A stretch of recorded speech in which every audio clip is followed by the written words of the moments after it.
Welcome to the Thursday stream. Hope everyone's having an awesome Christmas Eve Thursday morning. Hey Elias, hope you're doing alright. Today is gonna be a little bit more relaxed. I think that today we should just take it slow, easy, hang out, let's have a chill time, and catch up on some of the stuff that I missed yesterday. Hey, analyze please. Merry Christmas. Gonna have a nice day. Stop studying around 7:30 p.m. Nice.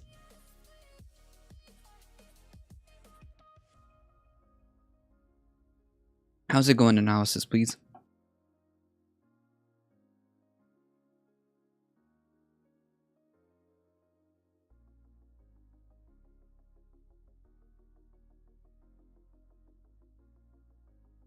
Jake Brent, thank you so much. I wish you a good year. Thank you. I appreciate that. You too, my friend. You too, my friend. It's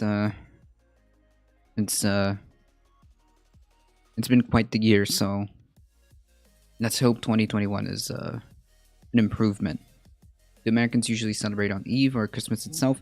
Well, it depends because, like, for example, on the more Hispanic Latin side, we usually do Christmas Eve, which is Noche Buena, and that's usually when we do all the celebrations and stuff like that. Now, traditionally, most people celebrate on the 25th. I'm just saying that, like, specifically because Merry Christmas, love you big time, and stay safe. Remember, we love you. Thank you so much, Lasu. I appreciate that.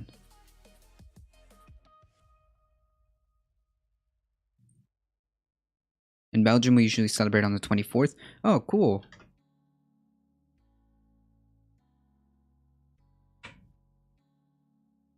That's very interesting. So it's like similar.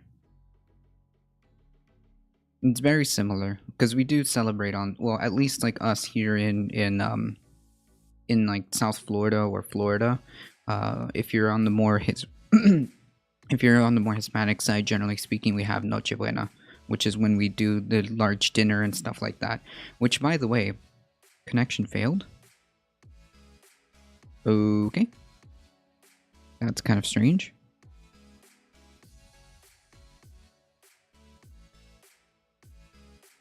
My adopted daughter is streaming at the moment. So I can't sit on, but I'll be streaming later on. Oh yeah, absolutely. In fact, if you do want to give a shout out, if you feel comfortable giving a shout out, you can put the link. You can type the link in chat.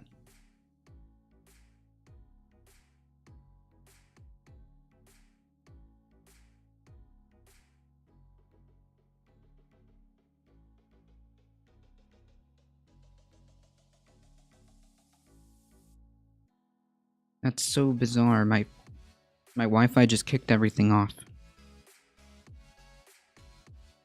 Oh, it's Comrade Bubbles. Oh. Does she stream in the morning?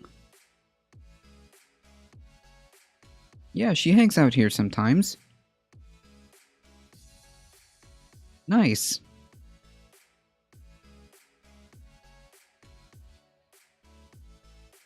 Yeah, absolutely.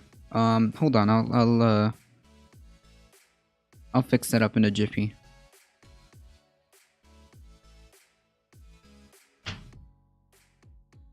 Because I think only admins have that one.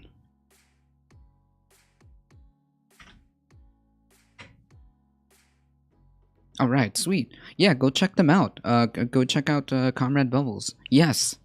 I didn't know they Kickspot. I didn't know they stream now in the mornings. Or is it, do they have like a set schedule, or yeah, everybody go check them out.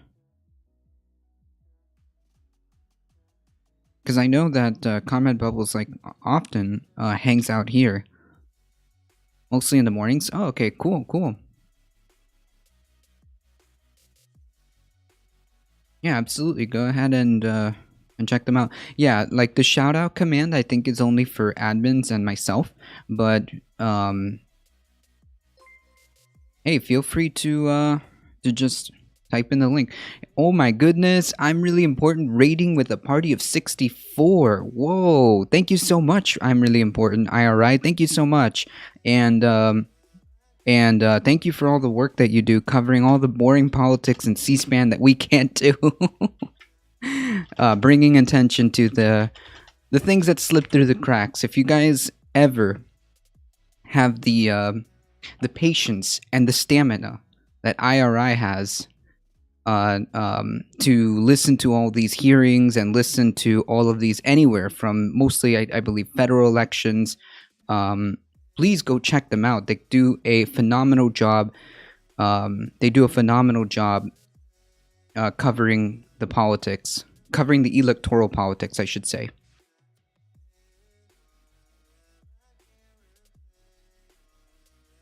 Thank you so much for the raid. I appreciate that. Hope your stream was alright.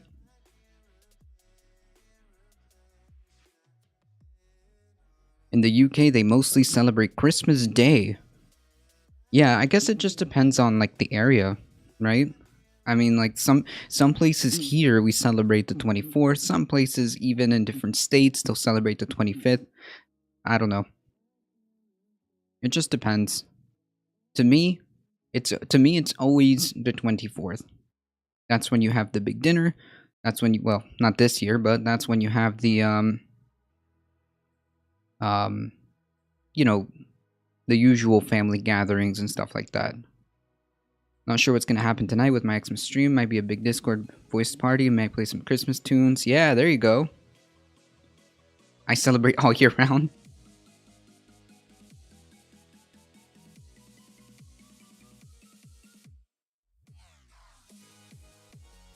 How's it going, Darknut? Hope you're doing alright. We'll see how it goes. Yeah, absolutely, Lasso. That sounds pretty chill. Everybody should be, everybody should give Lasso a follow and hang out. Yeah, today I think we're gonna run through some quick, we're gonna run through what little headlines like I've missed and, just kind of hang out today. Sadly, I must go. Much love and respect. No problem. Thank you so much for stopping by. I really appreciate that.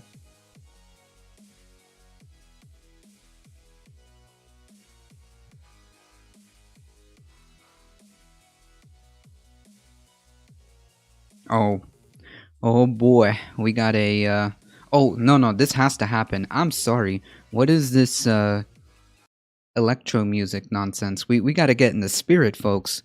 And of course, Darknet, coming through with that, Christmas spirit.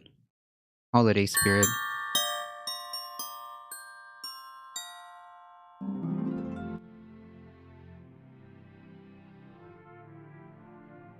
There we go. Yeah, now that's much better. I'll kind of put that in the background. I hope that's not too loud, just enough. Just enough. Yeah, there we go.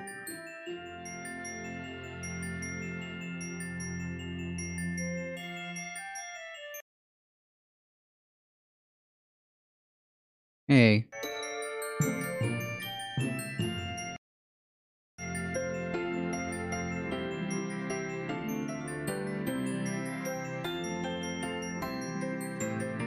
There we go.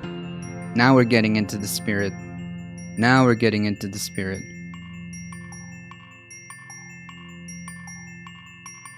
Live on YouTube. Yes, that's right, Gaming Mind. I see you. I see you.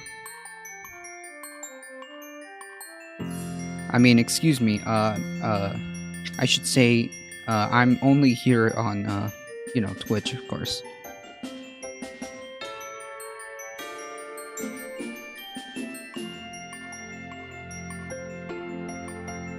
Alright, folks. We're gonna try to run through, try to run through a couple of headlines and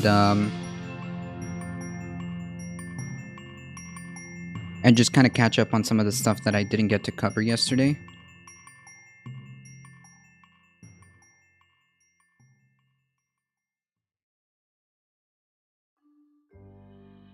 So as we know, there was a whole brouhaha after Donald Trump suggested that we should probably increase the one-time stimulus direct checks to $2,000 and threatened to veto the stimulus package, which quite honestly is true that we do need more than $600. And quite rapidly, a lot of these representatives started adopting that, including, and I know this is like extremely hard to believe, but even Lindsey Graham kind of echoed it. I don't know if it's just to be in line with Daddy Trump, but nonetheless, even Lindsey Graham voiced support for something like this. And of course, immediately, the Democrats also jumped on this.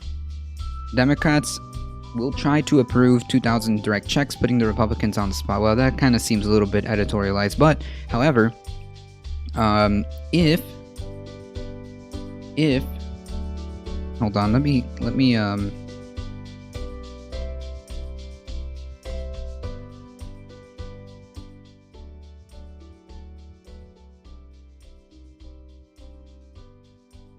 all right, but if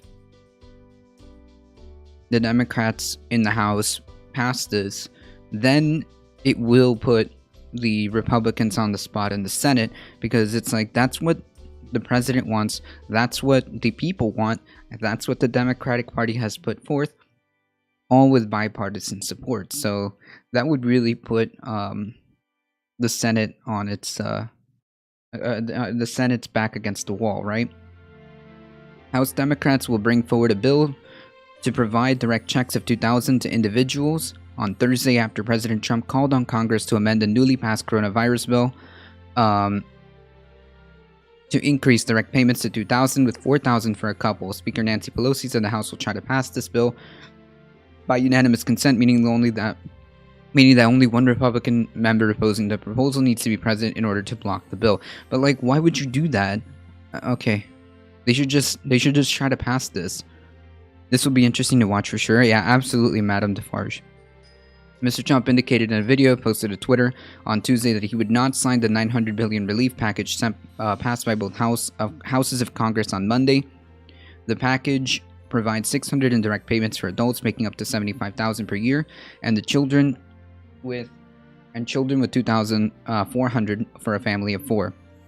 The president's demand comes weeks after negotiations, with Treasury Secretary Steven Mnuchin playing an active part in determining the final numbers before the relief bill and an omnibus spending package passed with overwhelming majorities. By holding a voice vote on Thursday, Democrats will attempt to call Mr. Trump's bluff and force Republicans to go on the record for their opposition of increasing direct payments from $600 to $2,000. Like that, honestly, that's what they should have done.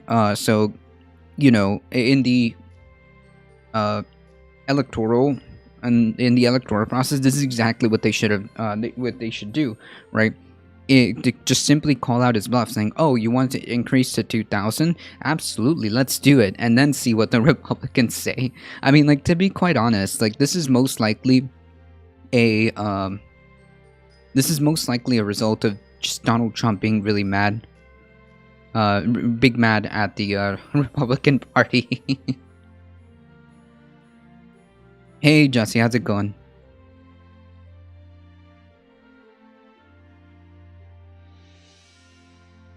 But Mr. Trump's potential refusal to sign the current bill could have dire consequences, particularly if Congress is not able to convene to override a possible veto until after Christmas. Oh, I love this song. The bill renewed relief provisions set to expire at the end of the month, such as critical emergency unemployment programs and eviction moratoriums.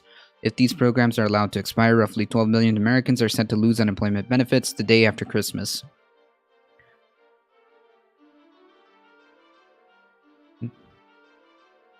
This is kind of the sensitivity of it, right? I seriously doubt Trump would actually pass it. I mean, can you imagine if he... oh man, how screwed would that be? If he, like, forces Congress to increase the amount to $2,000 only to not only to not get any of this passed, and then nobody gets nothing. The bill also included an additional $300 per week in unemployment insurance and aid for small businesses. In a tweet later on Tuesday, Pelosi noted that the House Democrats have been calling for a larger relief package for months. Republicans repeatedly refused to say what amount the president wanted for direct checks. At last, the president has agreed to $2,000. Democrats are ready to bring this to the floor this week by unanimous consent, so let's do it. Yeah, okay.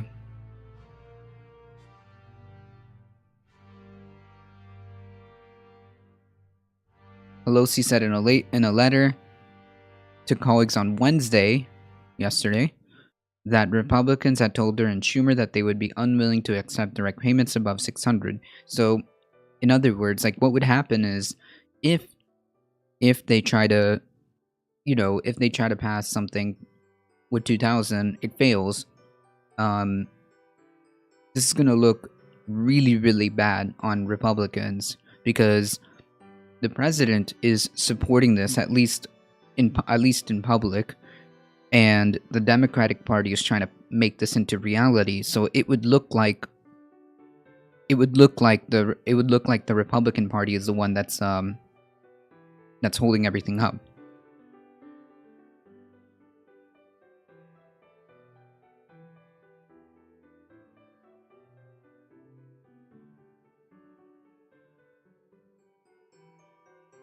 In bipartisan negotiations, Leader Schumer and I repeatedly asked the Republicans what would be the highest number the president would accept for direct payments, and they responded with sphinx-like silence. In the negotiations, they would never go above 600, and in some cases proposed 500.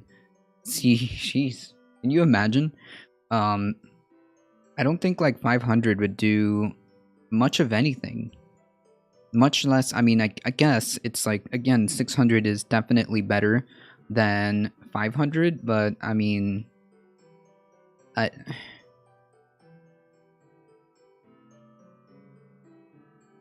what are we supposed to do with like millions of people who owe months in back rent, which I'm sure that they're gonna try to collect once all these moratoriums are done. I'm sure they're gonna try to collect on this back rent.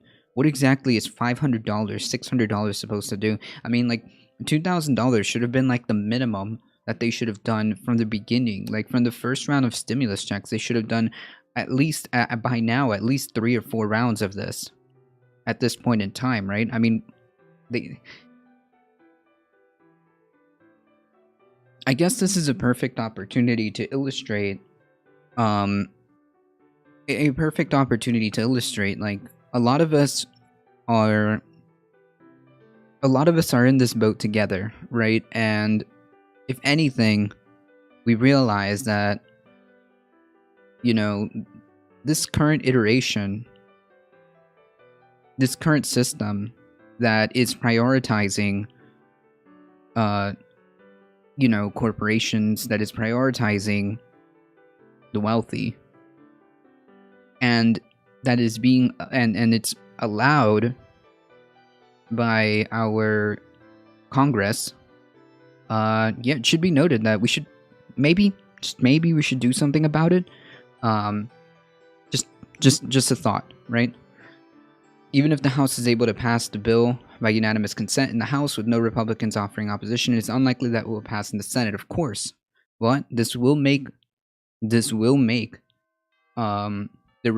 Senate look extremely bad. This will make Mitch McConnell look really bad. GOP Senator Ron Johnson twice last week blocked proposals by independent Senator Bernie Sanders and Republican Senator Josh Hawley to provide 1,200 direct checks. Of course, Johnson argued that the spending money on direct checks would increase the deficit amount to mortgaging our kids' future. And like this is so triggering. Why? Like, this is so triggering that Republicans do this all the time. They didn't have a problem. They didn't have a problem with increasing the deficit when it comes to tax cuts, when it comes to spending trillions of dollars. When it came to burning $1.3 trillion into the stock market, which went nowhere. That was money that could have been used right now.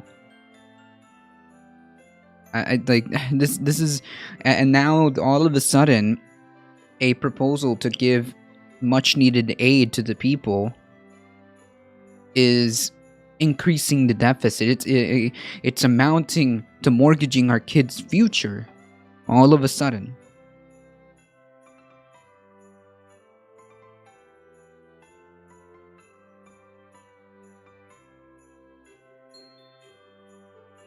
These Republicans are something else, I tell you. Republican Senator Lindsey Graham, a staunch ally of the president, said in a tweet Wednesday that he supports Mr. Trump's demand to increase direct payments for long-suffering Americans to $2,000 a person. Right, because Lindsey Graham is always going to do what Lindsey Graham is always going to do what Donald Trump says. But it's still unclear whether McConnell would even bring such a bill on the floor. Yeah, if this doesn't happen, remember that even remember Nancy Pelosi's already putting this on the floor. There is bipartisan support, so this one would be actually solely on McConnell. Hey Memius, how's it going? I heard Chomsky say recently that banks are already calculating in the next their next taxpayer bailout. They're expecting it. Yikes. I mean, I wouldn't be surprised. You have to I wouldn't be surprised.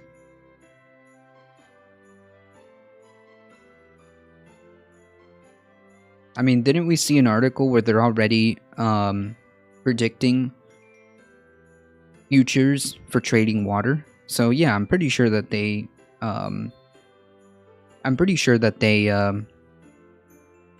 that they're already like calculating for these type of situations, right? The previous bipartisan relief bill passed by Congress in March, the CARES Act, provided direct checks of $1,200 for adults, $500 for children. The House passed a massive $3 trillion relief package in May, the HEROES Act, which would have provided direct payments of $1,200 to adults and $6,000 per household. Hope you're doing alright, Memius. However, McConnell refused to bring the HEROES Act to the Senate floor, arguing that it was too large and contained too many provisions unrelated to the coronavirus. That's another thing that a lot of this omnibus bill has that makes absolutely no sense. I mean, there was like millions, hundreds of millions of dollars to foreign aid and stuff like that, and like, okay, you know, what exactly is the point of setting aside money for democratic projects to other countries? I mean, like, in a coronavirus bill, right?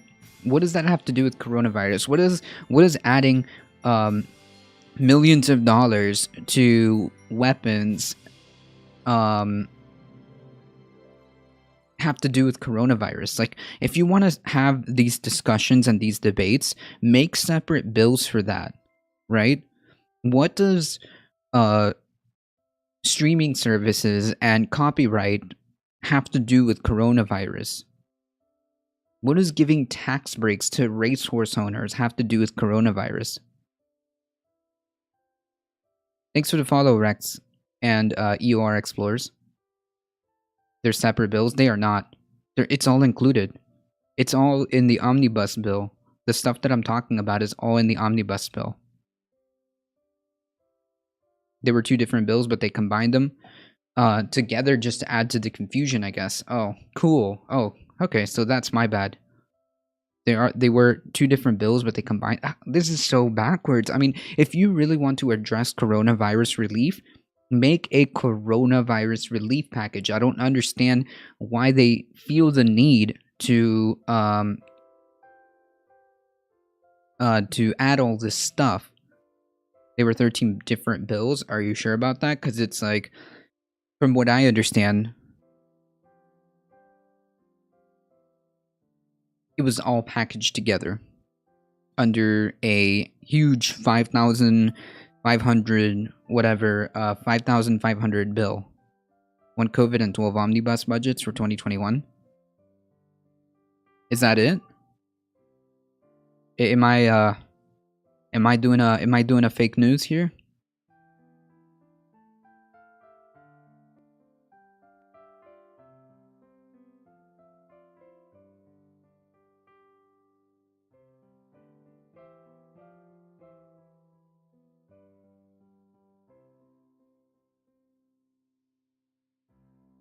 Now, here's the question. I sort of gave up on recently following what people ruling over me are doing. I'm just getting my life together now. Well, I mean, it kind of matters considering that some of this stuff does affect people directly, right?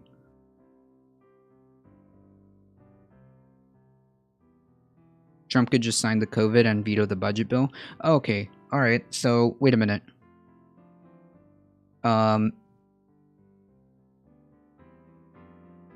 So why is it painted as a large omnibus bill as one, even though they're like separate things? Why is it pictured that way?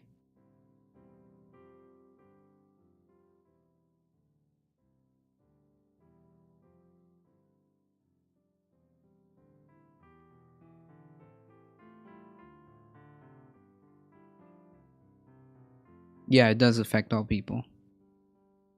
But they came out at the same time, so confusion. Oh, I see. Okay.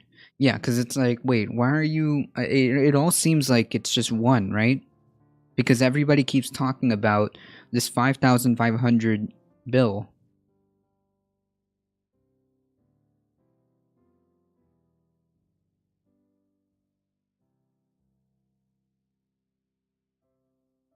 Confusion by design. Yeah, that's true. That's true. Even I thought it was an entire bill. I guess I'm wrong.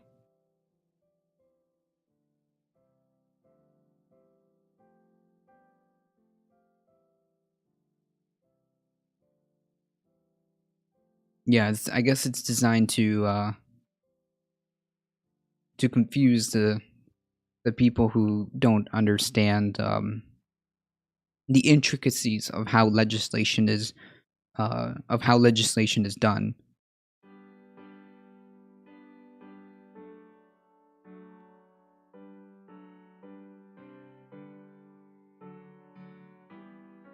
Well, I gotta turn in my news and politics badge because clearly I didn't understand that.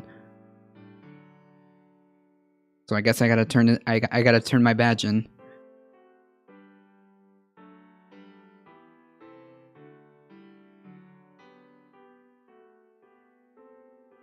Hey, Carrying B. The big spending items Trump complains about come from his own budget. Yeah, so I think that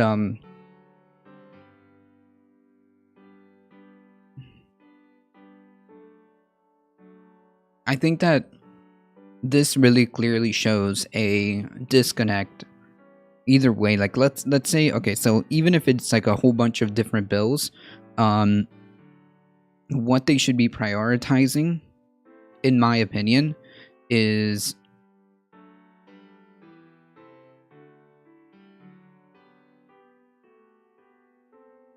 what they should be doing is prioritizing how it's prioritizing the it's prioritizing the people, right? Because like this is who needs the help now. Hey, thanks for the follow, Clan Jedi. Hey, you've earned your badges many times over. They needed to do a 2021 budget though to avoid a government shutdown. Gotcha. Think of it like modular programming. At least that's how I'm able to interpret everything. When I go through bills, it's like debugging. Ooh.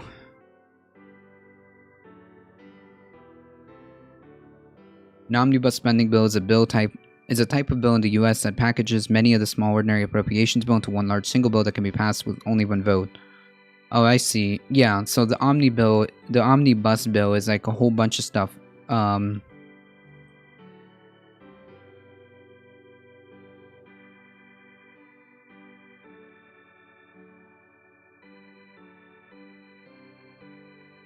So how does this work? They write all the different appropriations bills and then just kind of merge them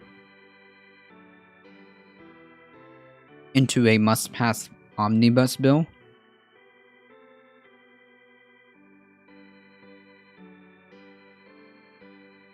Yeah, lawyers wrote the code. Lawyers write shitty code.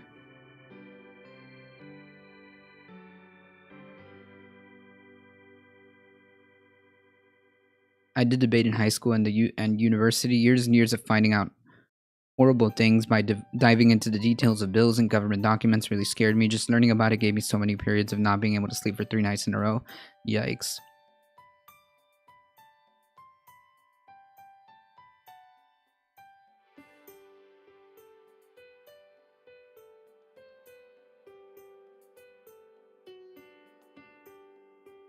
Regular appropriation bills are typically written, debated, and passed by the House and Senate during the summer. However, these versions can be different, especially if different parties control each chamber. The omnibus negotiating process takes later in the year and involves reconciling differences in various bills, so an identical combined appropriations bill can pass both chambers and avert a government shutdown.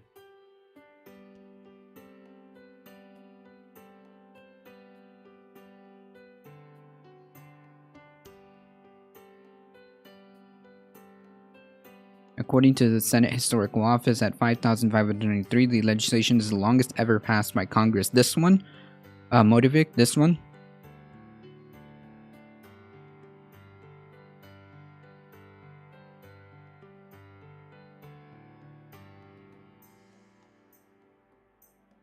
That was me working when I was working on my environmental science master's. Ooh.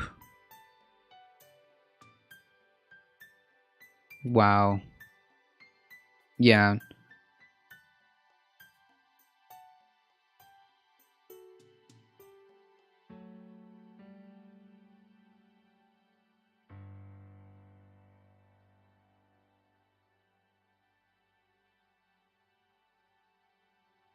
When Congress does not or cannot produce separate bills in a timely fashion, it will roll out many of the separate appropriation bills into one omnibus spending bill. Yeah. Part of the appropriation bill is also $25 million for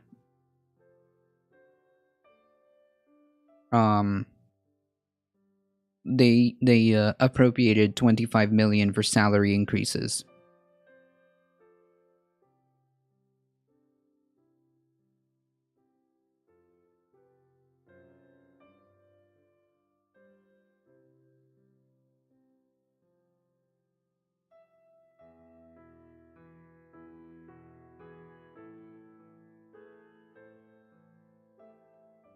Congress passing bills they didn't read makes me feel better about not reading books back in high school.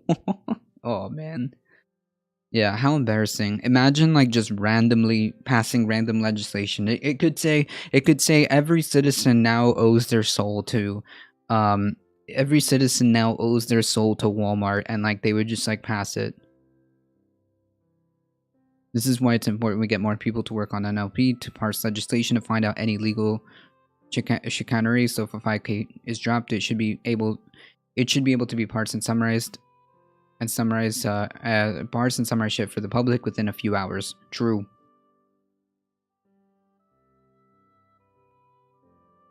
Full disclosure, I quit halfway through. Mental health could not take full reality. Full reality meaning how dire the situation is when it comes to climate change. I never feel good about reading books.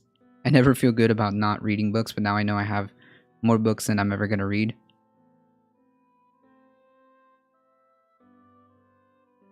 Reading's good. Reading is good. Yeah, I bet, Madame Defarge. I think it also kind of plays into the fact that, like, people, check out when you start talking about the potential catastrophic outcomes of climate change.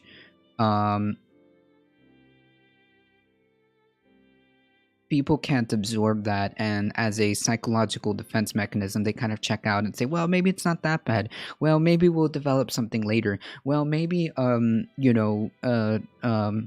won't be affecting me in my lifetime, well, maybe. And it's like, it just seems, the more I realize and the more like people talk, um I just feel like some of it, not everybody, but like, because some people are actually um actively working against like science, but some people use that as a psychological defense mechanism.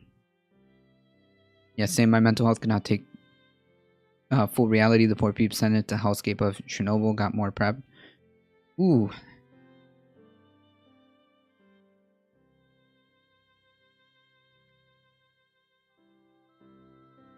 Still doing what I can.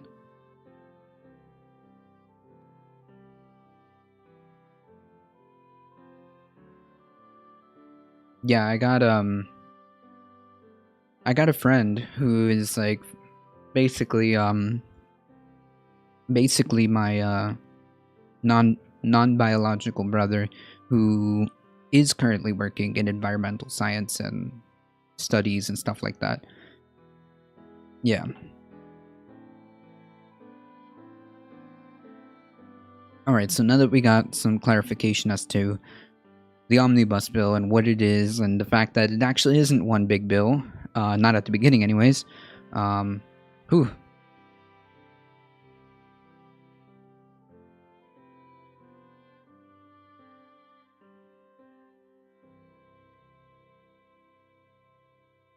However, McConnell refused to bring the HEROES Act to the Senate floor, arguing that it was too large and contained too many provisions unrelated to the coronavirus. Mr. Trump also slammed the bill, saying that the inclusion of direct funding for state and local governments amounted to bailout for blue states. Well, I mean, if you don't, this is so like infuriating. Like, you do realize that the states need these things, right? And you do realize that the people need to be bailed out, right? So, okay.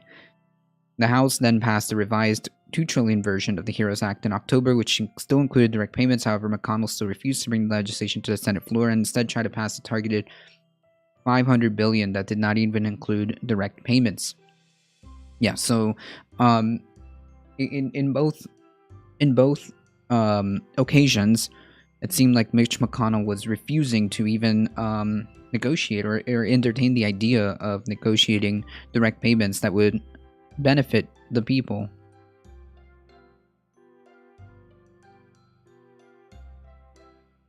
Hey Ranvel, how's it going?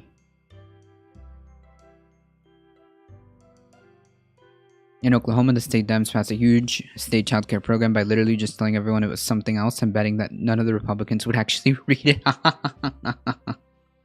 Hey, I guess, sure. I guess that's one way of doing it.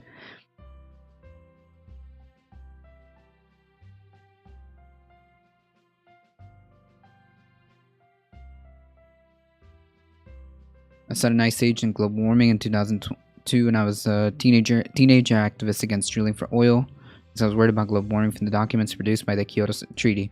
Yeah. I mean, either way, like as we learn and as we have more science, it's not just that things are getting hotter or things, it's just that the entire climate is out of whack. Right? In some places, it might be unprecedented winters. In some places, it might be unprecedented hurricanes. In some places, it might be unprecedented fires. So the proper term, I guess, would be climate change.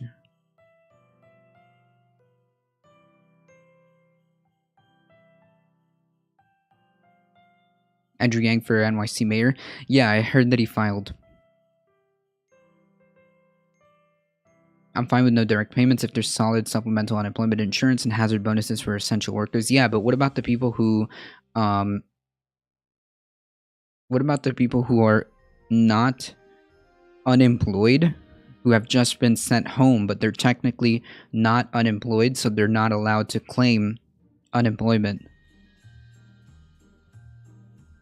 I mean, not only that, we're seeing an unprecedented economic crisis. In order for us to get through this, you need people to be able to have the money to spend to get us out of this, right?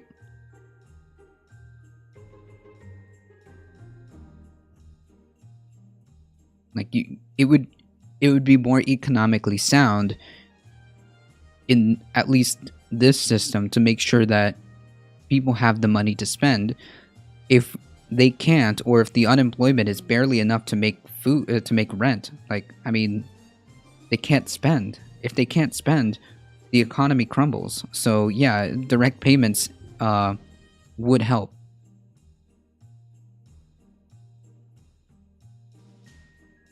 Targeted is more meaningful. I'm gonna take my $600 and throw it into savings, like a lot of people who still have jobs. Well, what about the people that don't? Like this roundabout way affects you. Like, sure, just because like you just because you benefit, it doesn't mean that somebody else doesn't need it. And I think that it would just be easier, more economically sound, um, to make sure that the people under, like, at least 75,000 and below should just have a good solid backing during this time, right? Like during this crisis. Find a way to give it to somebody who needs it. Yeah, but I'm not sure I buy that. Like, then how do you do that? Oh, you have to add more government bureaucracy and have to add all of these ways of figuring out who needs it and who doesn't.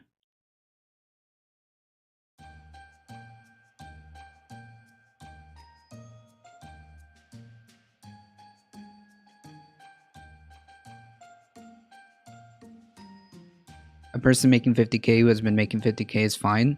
Yeah, but it would be an economic stimulus. The point would be this person now has an extra $2,000 to spend. Like, I don't understand how people like don't get this. Who determines need unemployment? Well, again, what about the people who were sent home but are not unemployed?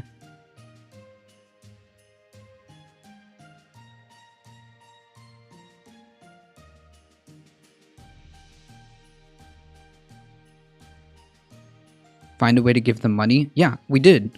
It's just a blanket. It's just a blanket check saying, okay, everybody under 75,000 gets $2,000. No questions asked. Easy.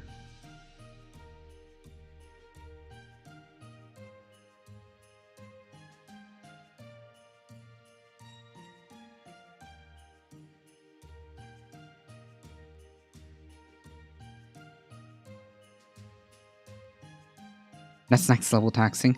Like, when you give everybody money, you water it down. What are you talking about? We all get $600. No. I don't think you understand how that works.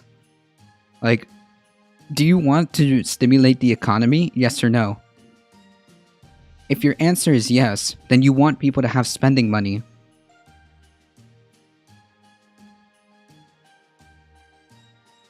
Like, if what do you think is going to happen if somebody who really needs that $2,000, do you know what they're going to do? They're going to spend it because that's what they need. They need to put that back into the economy. It would just be very simple. Blanket everybody under 75,000 gets the $2,000, and that's it. It's done. That way, the people above that line, who technically don't need it at that point, are fine. The people who actually need it will be able to inject that directly back into the economy. So of course, you do want people to have this. So I don't understand like what the reasoning would be of like making all of this roundabout way, saying, oh well maybe these people should, these people shouldn't, I don't know. It's just very simple and less messy if you just say, hey, if you're an adult and you don't make 75,000, then that's it, you know.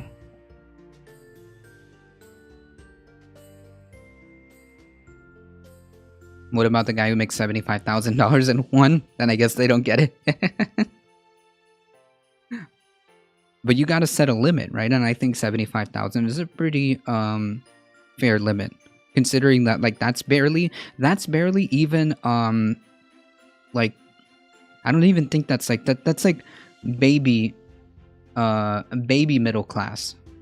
That's not even like middle class. That's just barely approaching middle class. It's like that threshold.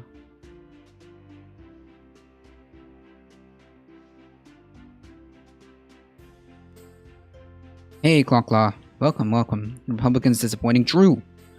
I was an unemployment benefits adjudicator for 3 years. Up until a few months ago, the number of unemployed people who are not eligible is staggering. Yeah, so like again, what if you don't get unemployment? So then you're screwed. In other words, it should just be simple. Everybody under the threshold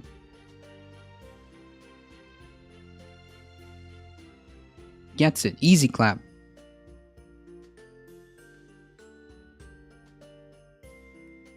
There's fraud. I'm not understanding what that means.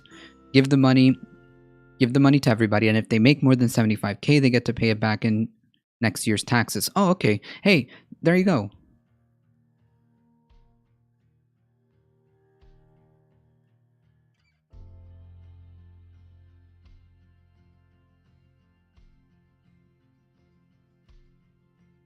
There you go. Something like that. Because like I think that it's just easy to do things in a blanket statement, in a blanket, just say, hey, we need economic stimulus right now, and everybody who really needs this is going to inject that back into the economy, and just do it that way.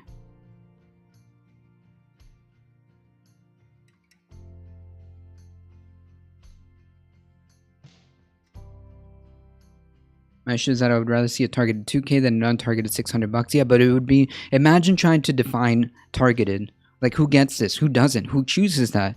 How are we going to get together? It's all like red tape that doesn't need to be there if you're really interested in stimulating the economy. You just say, hey, everybody, listen, the best way to get us out of this is unironically money printer go burr. Give people spending money. Because this is very simple. Right now, as crappy and as inefficient as this system is, right now it is a consumerist. It is a consumerist system. Okay, if you want to avoid in this iteration an economic crisis or an economic crash, people need to consume. If they cannot consume, then your targeted measures mean like nothing. Does that make sense? If you don't inject this money as much as possible to try to get ourselves out of this, then the economic crash will be harder, and the solution to solve that would be even more difficult. So I don't know.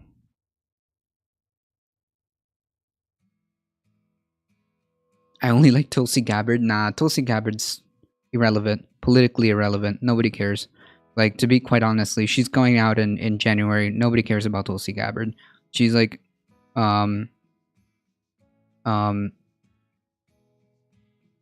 she's like a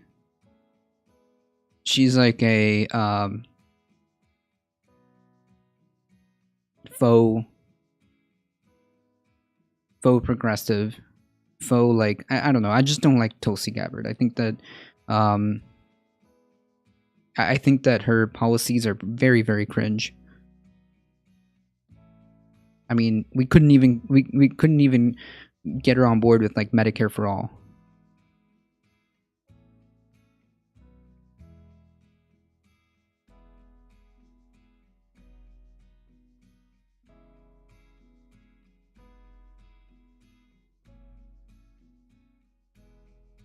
A new anti-vaping legislation? Jeez. Thanks for the follow, Nextos.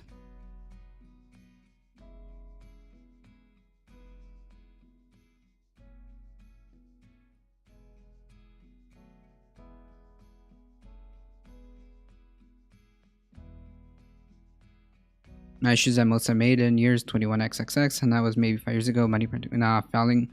That would be the most important thing that could happen to me financially if I lose my last bit and die in the street. I can't help myself. Because you're talking about Medicare for all.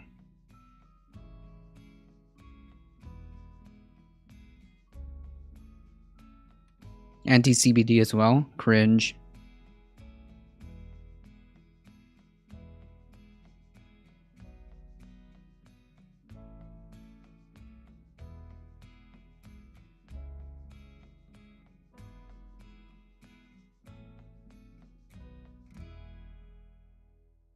Exactly, Mammoth Waffle.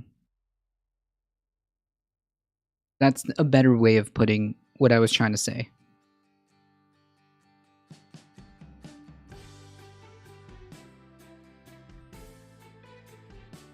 Wow. Bans USPS vape shipping? Yikes.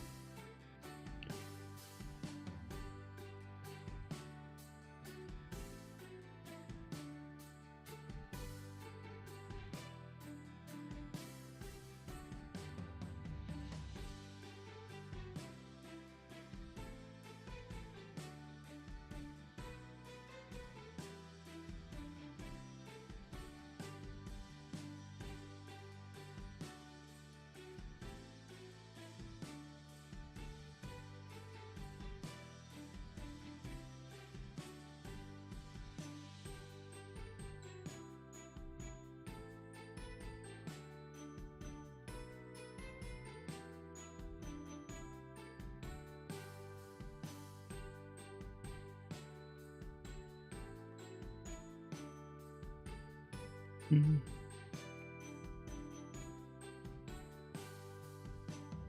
I don't get Bernie Sanders and his squad scapegoating people like Elon Musk and other billionaires who have nothing to do with the government. People are homeless because of the Democrat policies. Look at Cali. No, well, no. No. Do they have, like, some shoulder to, some blame to shoulder? Yes. But no, I don't think so. I think that you're looking at very large states and then saying, well, obviously, and then saying there's a larger homeless population. Of course, you're going to see that in all large cities.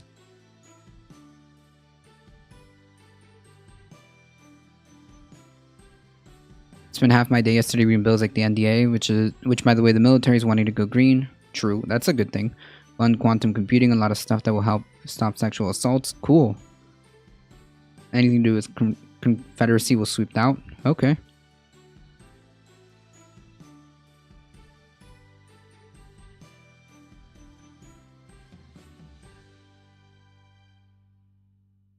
Wait, what bill was rejected?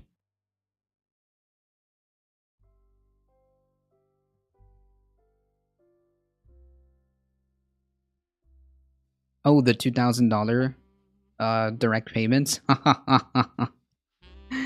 a pipe dream, right? Can you imagine? Yeah, GOP stopped the 2K bill in the House. Well, there you go. If you need if you need any other blame, if you need any other fingers to point at, the GOP stopped the 2K bill in the House.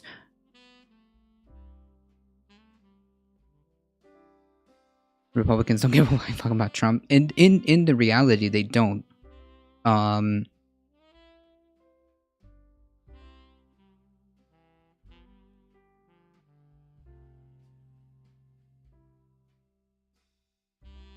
They're just more scared of him because he has such a popular. He's so popular with the Republican voter base.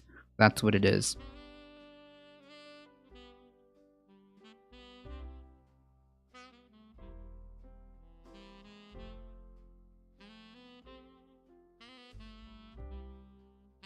Basically, the first shots in the war between the GOP and Trump supporters. Yeah, I bet. So anyhow, stock up on your vape supplies. True.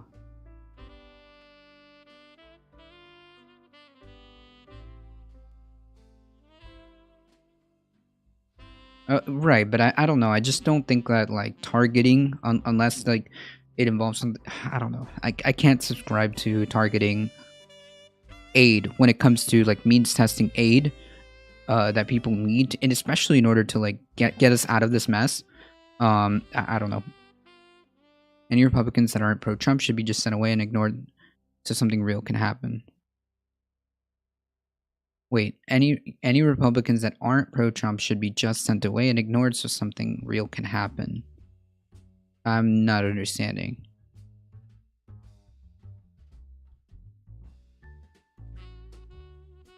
Do you mean the Republicans that opposed the 2K bill? The 2K would put anyone on SSI over the legal amounts to be had in their bank account. They should actually lose benefits.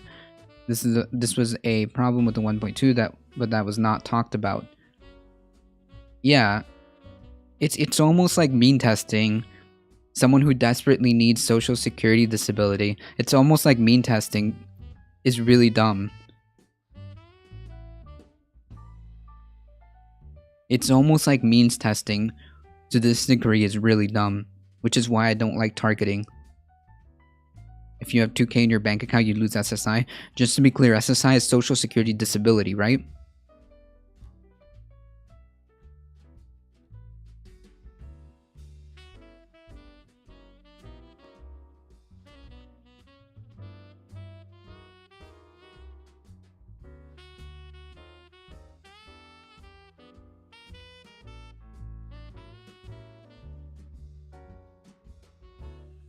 No, I'm talking supplemental. I cannot speak for SSDI because I was too young to get hurt to be approved for it. Oh, okay, so just take out the 2K and you're good. So stay poor. So do you see how stupid this is? You can't make an advancement either way. So this is exactly the reason why means testing is so stupid, because you have no way to elevate yourself. You're always going to be screwed. Jesus Christ. This is like, do you see the problems?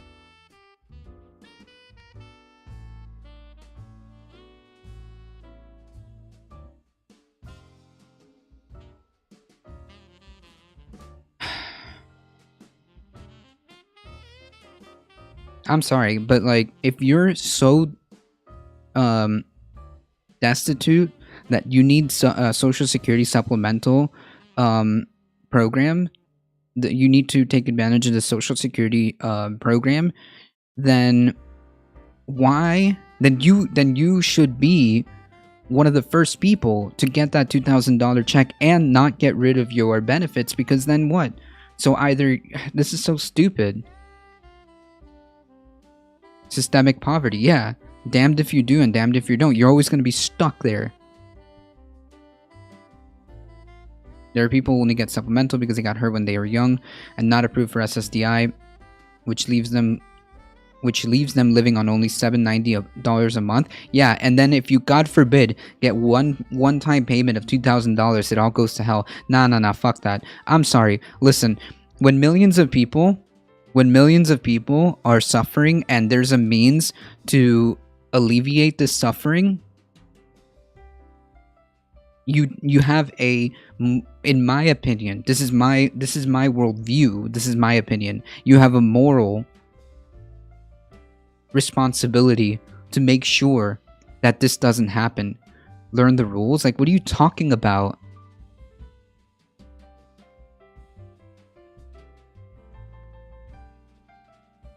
This is some ridiculous statement, Ranvel. This is a really ridiculous statement.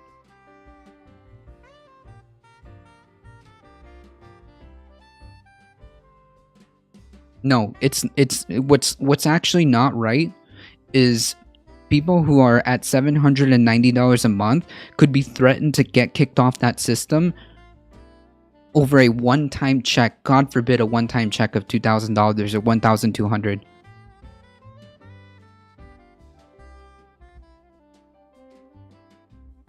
So maybe you shouldn't means test to that degree.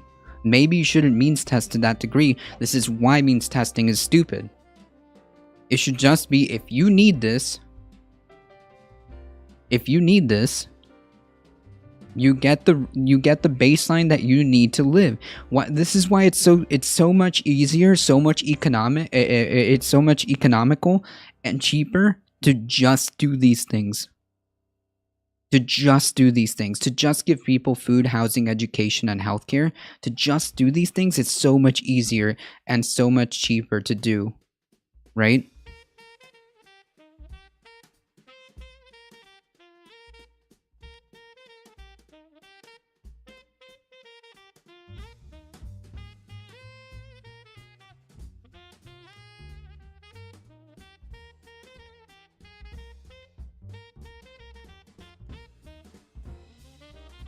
Trump game the system and his supporters thinks it's okay. Yeah, whatever.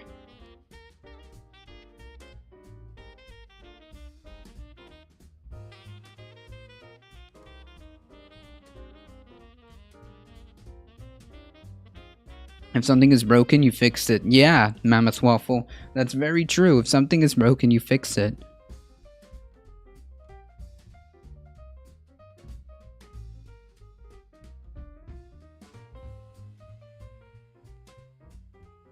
The system isn't broken, though. It's designed this way. Yeah, well, okay. I see what you're saying next to those. Yeah. It's broken in the sense that, like, it's not giving any leeway for opportunity.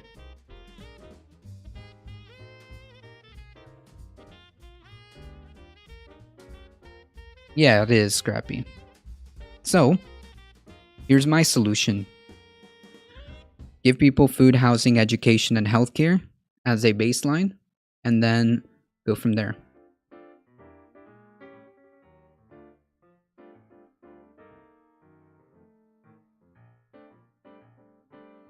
That's like saying we coded this application, there's bugs, no need to debug. Yeah, exactly. It's like, okay.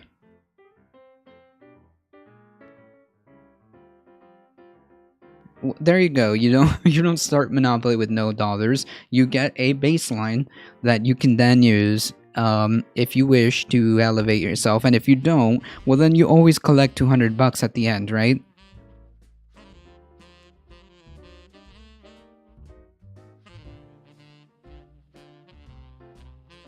You get like 5,000. There you go. So essentially what I'm saying is,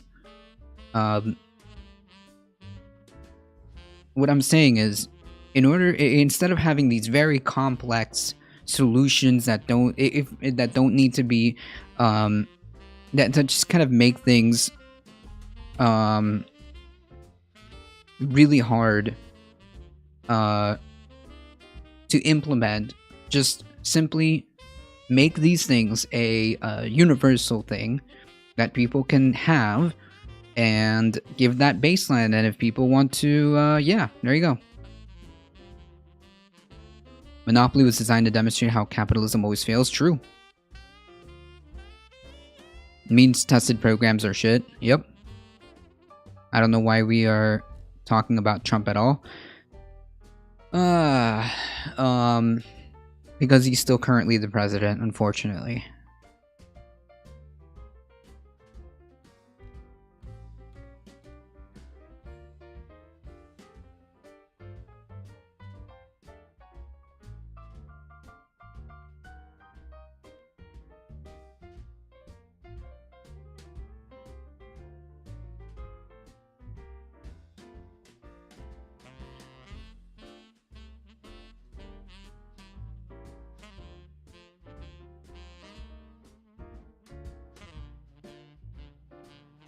I mean, we're having a pretty solid discussion. Some dude comes in here screaming about Trump. Oh.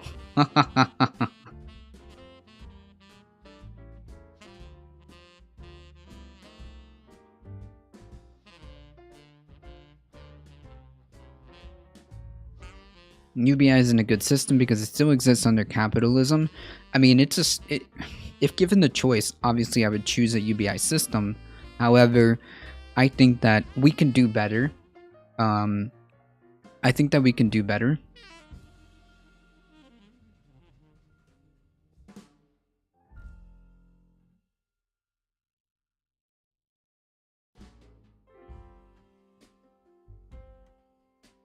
I think we can do better. Like, for example, if after everything that we fight for, and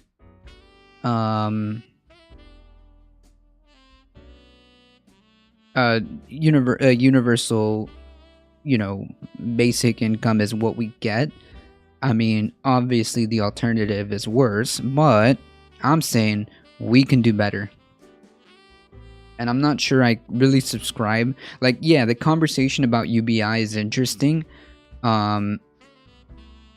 The conversation about UBI is interesting, but I'm not sure if I buy 100% as to his methods of deployment of said UBI, right?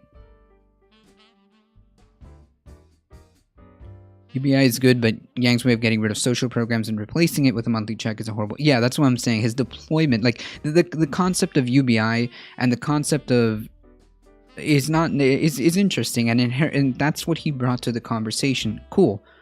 But if your plan is to replace these needed social safety nets, then it doesn't work. In fact, it might be worse. UBI will inevitably just skyrocket prices on everything. Capitalists will always find a way to exploit benefits to the people. It could lead in that direction too.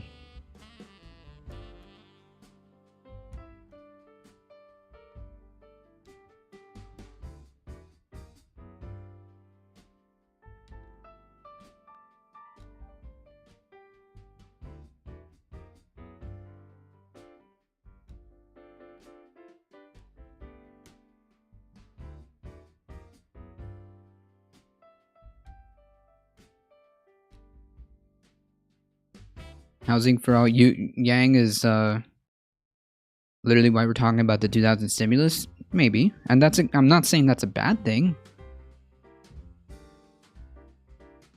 Housing for all needs to come first before UBI. Hey, I agree. I agree. I agree that we need to deploy and move towards the direction of getting food, housing, education, and healthcare, right? I mean, again, the conversation about UBI is interesting, and I do think that it's important to acknowledge that it is a thing. I just don't think that we should be replacing a UBI with important social safety nets. I need a cute Christmas animal video. Okay, we'll find one. Also consider some homeless don't want a home. What are you talking about? That seems kind of a ridiculous statement, don't you think?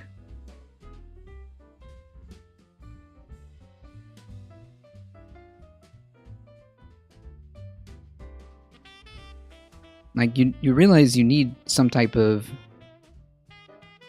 housing, right? You do realize that as a human being, like, that's really ridiculous. Like, that's the second cringy take you've had this entire stream. I don't know, man. Nope.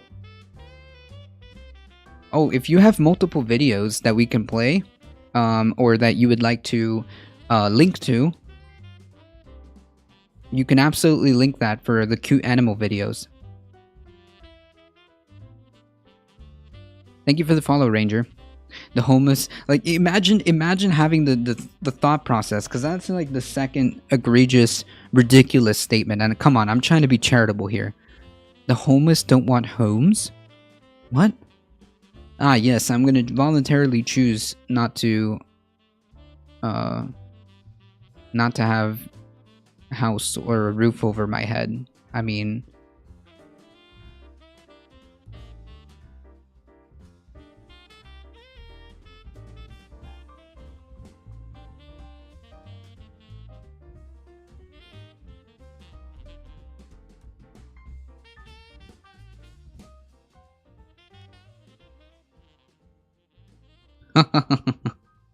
well, maybe just that one guy.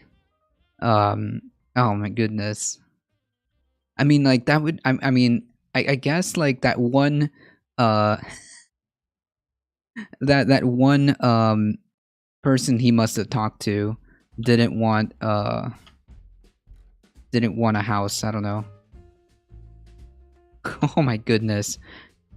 I think we both agree that there are markers where capitalism doesn't work, namely housing, education. Yeah, exactly. So that's all I'm asking. Like, that's all I'm asking for, is to have a type of system where you can be your best individual and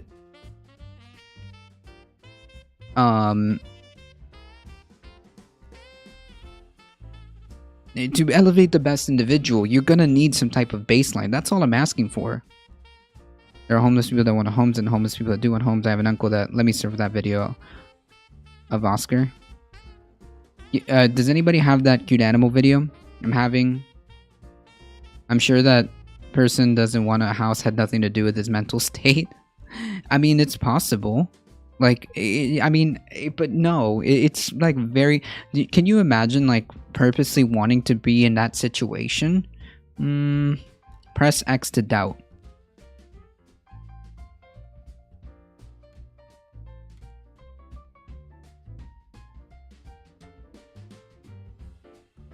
Press X to doubt.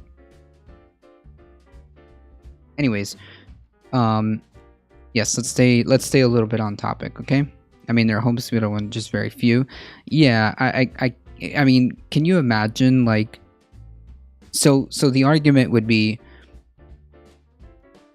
we shouldn't give people housing because just some people might not want it, right?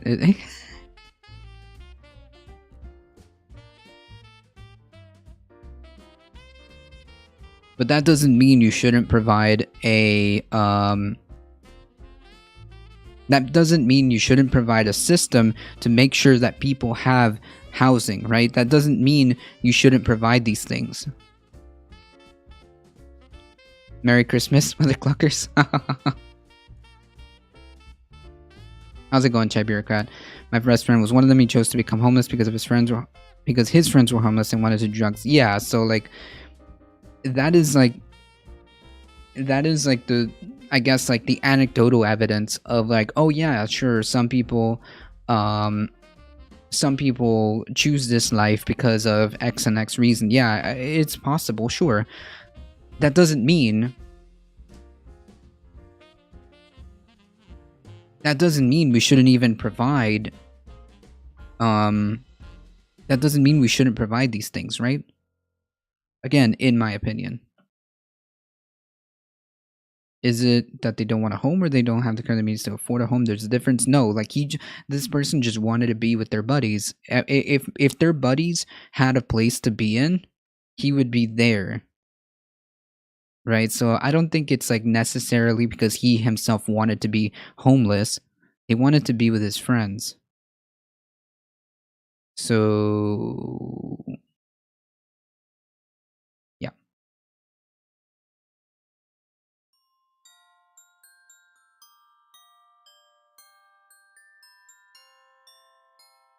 I found the .move files. Oh, is it like direct files, or is this like a YouTube video? Because we have a Discord if you want to drop them there. In reality, these people were suffering from a disease. Yeah, so it wasn't the fact that they didn't want to be homeless.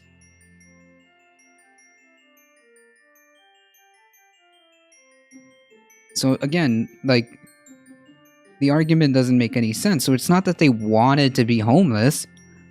So, yeah, and again, this all goes down to my same exact cores that I always talk about, which is food, housing, education, and healthcare.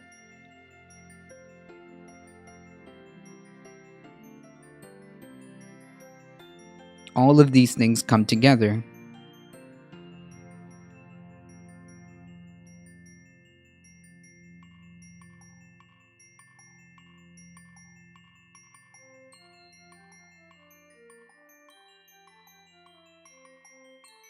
Choosing not to live in a house when I given the option is suicide, and then again I live in Canada. Well, yeah. I mean, it gets pretty cold in some areas in the US too. It gets freezing cold in some of the areas here in the United States. So yeah, no.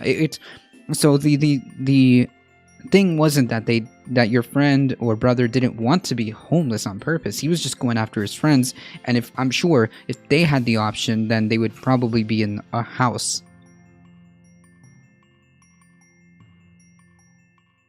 but they've always been already homeless, right? So it's like, so what if you gave them a choice to have a roof over their head? What if you gave them a choice to have a roof over their head? Like, I don't understand. Like, these are basic human things that you need. These are basic human. This isn't even a politics thing.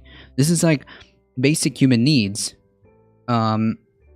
And basic human needs that I'm advocating for, right? This isn't even like a politics thing. It's just oh, people need this to live. Maybe that should just be a thing. Hey, Doc Midnight, how's it going? I see you changed your name.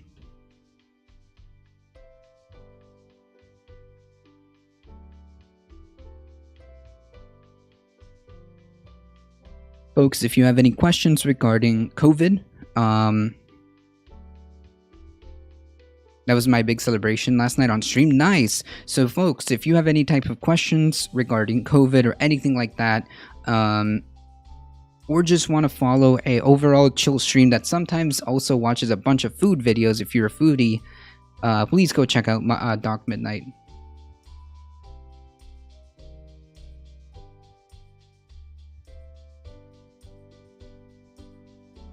Ask Dr. Heemed out. Yeah, so again, advocating for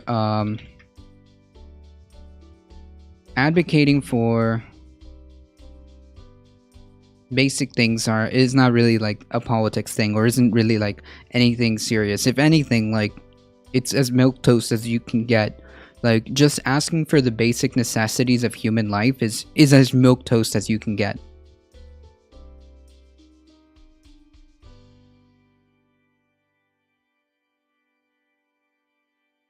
Your username at ADifficultTruth is awesome and you're living up to it. There's also rare people who don't want to do mainstreams, like not starving to death. Yeah, so you get there by showing people that we work better together, and yeah.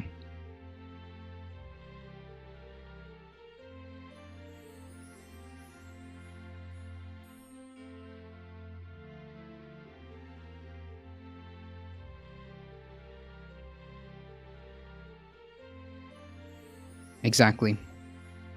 Exactly, next dose. Nice Xmas music. You could thank Darknet for that one. Would always bend to meet the needs of the people. If markets determined prices, they couldn't keep people poor because supply and demand would always bend to the needs of the people. Yeah. Alright, folks. Let me play a cute animal video. And,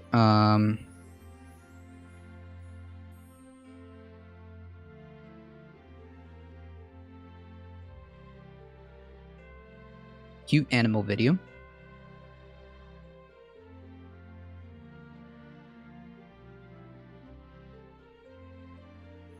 Oh, that looks adorable.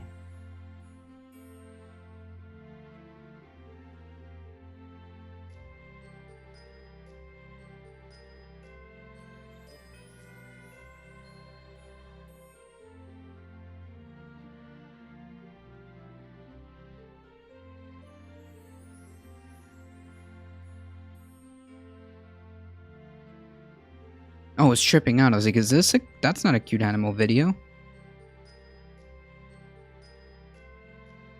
I owe you a cat animal video trying to post on your Discord. I'll hurry. No, take your time. We'll view it when you post it.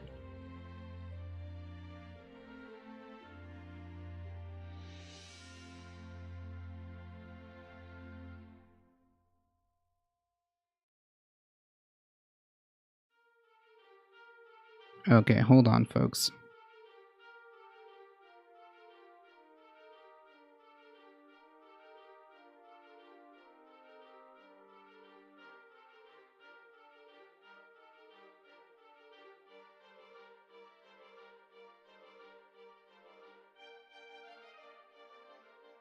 I owe you. Oh, yeah. I'm not gonna spoil it, but you will cry.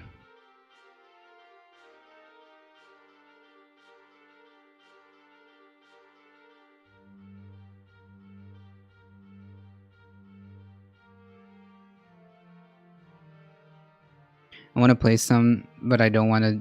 I don't want you to be DMCA'd. Oh yeah. Hey, Lockwood Digital.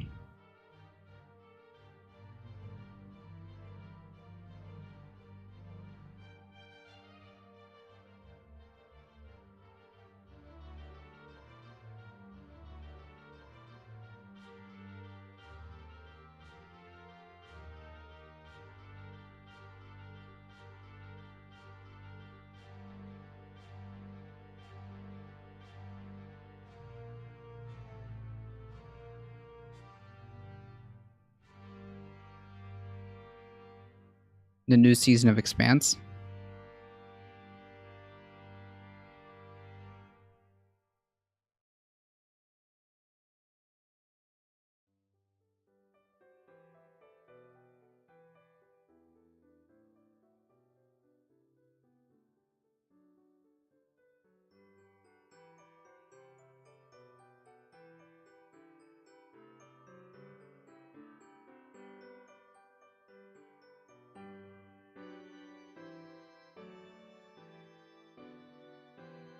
How did you? There you go. Link up, folks.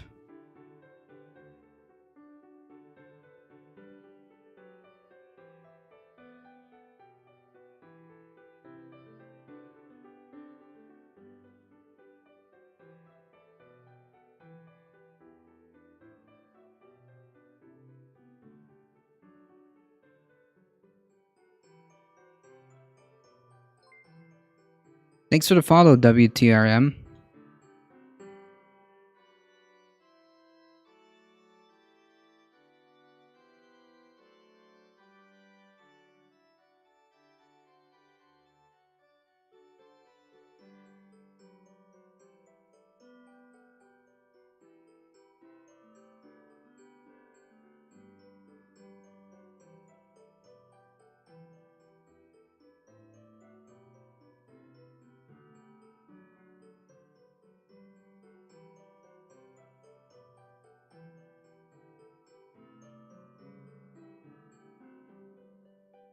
Ooh.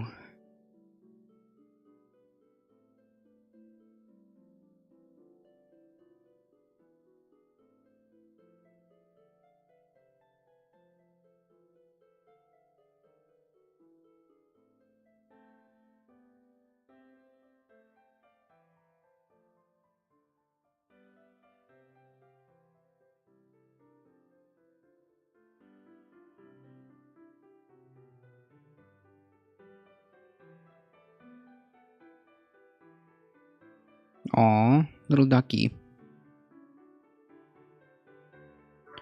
We have also, Oh, you okay, little buddy?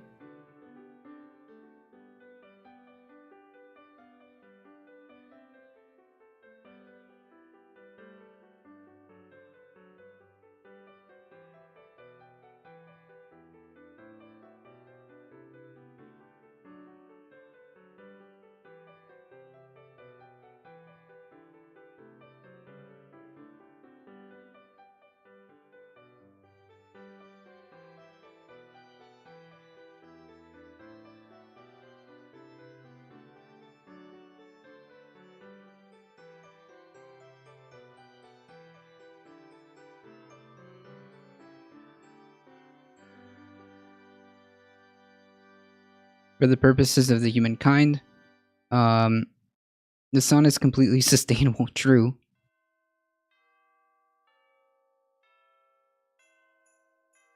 Geothermal is more sustainable than the sun. Thanks for the follow. Thanks for the follow, Mammoth Waffle. Well, I mean, both of these things are renewable. Both of these things will significantly improve our energy situation. So yeah, I go with a numerous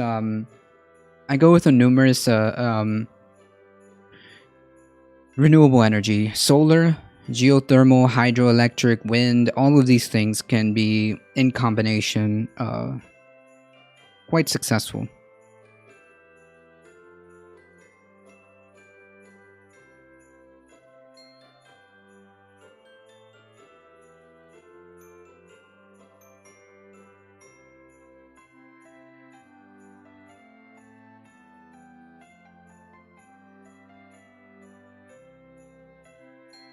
A huge role in shutting people out from getting housing, not just the banks. Yeah, so simple. Make things a universally a wide thing. Well, at least housing, education, and food, and healthcare. I think that we can move in that direction. Dogs with covered noses, snow. Dogs with noses covered in snow is the best.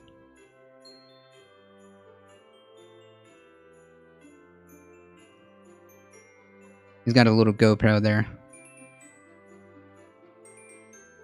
All right, folks.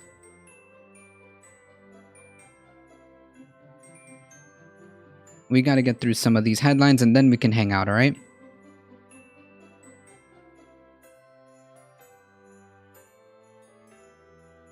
So yeah, this is really dumb. New round of Trump clemency benefits, Manafort and other allies. Remember how this whole Russia thing was a hoax? All of that stuff. Well, turns out, although maybe the media may have overplayed some of these parts, it turns out that there was a lot of credible results coming from these investigations, and to kind of further prove that maybe it wasn't a hoax is Donald Trump is going around giving blanket pardons to all of these people because they're totally innocent, right? President Trump pardoned more than 24 people, including former campaign chairman Paul Manafort, guilty Charles Kushner, father of his son-in-law, in the latest wave of clemency to benefit longtime associates and supporters. Yes, pardons for war crimes too. We'll get to that in a second. I wasn't able to get to that yesterday, but we'll talk about Blackwater. The actions in Trump's waning time at the White House, bringing nearly 50 the number of people whom the president has granted clemency in this week. The list from the last 2 days include not only multiple people convicted in the investigation into Trump's campaign ties to Russia. Again, yeah, the Russia hoax that led to multiple convictions.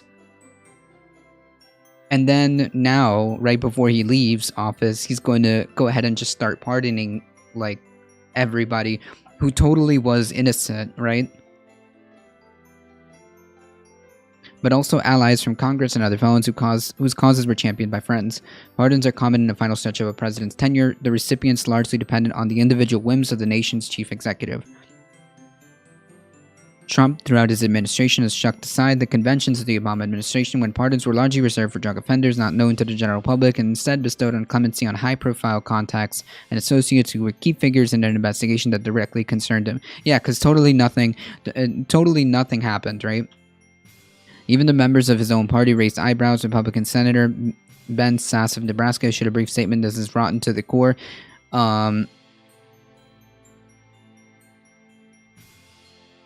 This means nothing to me if you're not being public and the rest of you in the Republican Party aren't standing up. Like, it means nothing if just one of you are just like, well, maybe this is bad. A lot of people say hoax. Were there any convictions related to the talking to Russia or just lying to the FBI? Both.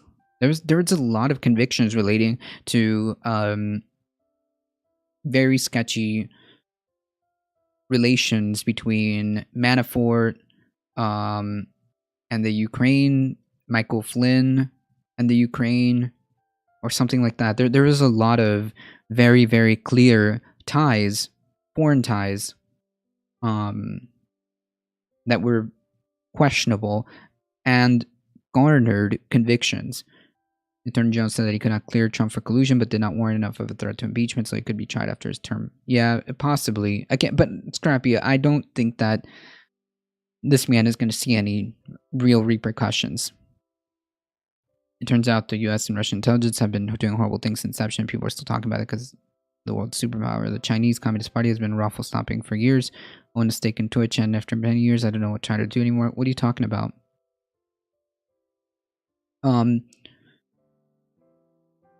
Even Kushner's daddy gets a pardon. True. Yep, everybody gets a pardon, including Michael Flynn. You know, totally innocent people that totally didn't commit crimes. He didn't say that he could clear Trump for collusion. Yeah, he said that he technically couldn't clear him, and there was at least 8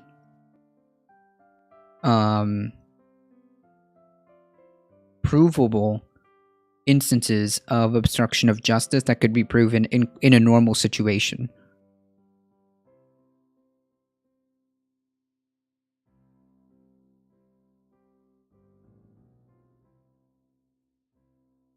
Yeah, I highly doubt that there will be any type of accountability, in my opinion. I'm so frustrated I haven't been able to link this cute kitty clip 20 minutes ago. Oh, it's okay, take your time.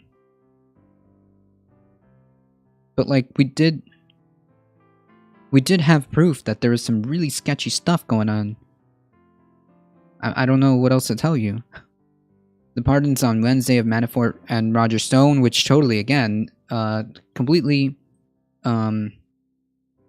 innocent person, whose months earlier had a sentence commuted by Trump, were particularly notable, underscoring the president's desire to chip away at the results and legacy of the special counsel Robert Mueller's Russia investigation. He has now pardoned 5 people convicted in that investigation, 4 of them associates like former National Security Advisor Michael Flynn and campaign advisor George Papadopoulos, both of whom pleaded guilty to lying to the FBI.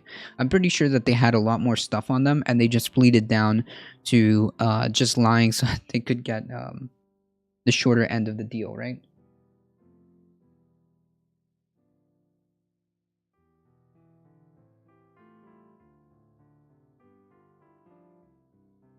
Also, they didn't really investigate crimes he did because the DOJ was like, we can't charge presidents.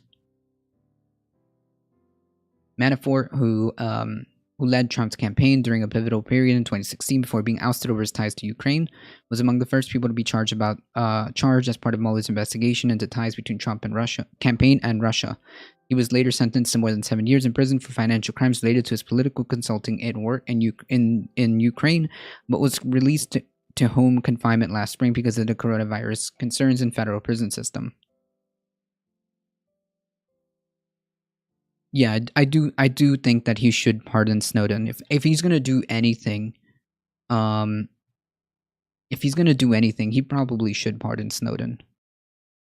Whether the Trump campaign, or Russia colluded to tip the election, was nonetheless a pivotal figure in the investigation. Like, okay, so just to be clear, so that we don't get it twisted, I don't think that them having lines of communication to Russia tipped the election results, okay? I do think that it was completely inappropriate and, you know, a problem with national security. But the idea that this is what tipped the election, not sure. In 2016. His close relationship to a man U.S. officials have linked to Russian intelligence and with whom he shared internal campaign polling data attracted particular scrutiny during the investigation, though Mueller never charged Manafort or any other Trump associate with conspiring with Russia. Manafort, in a series of tweets, thanked Trump and lavished praise on the outgoing president. Yeah, I would too if I'm getting off. I think Russia's getting their money's worth right now with Trump being a whiny loser. Trump did not pardon Manafort's deputy Rick Gates, who was sentenced to 45 days in prison after extensively cooperating. Oh, so he only pardoned the people who were loyal to him. Interesting.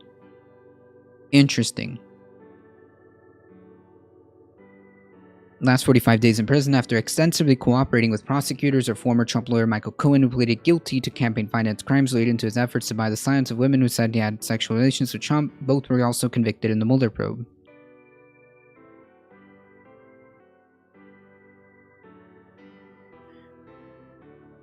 Chelsea had her sentence commuted. Nice. Then they locked her up again because of grand jury bullshit, but they let her out earlier this year. Cool.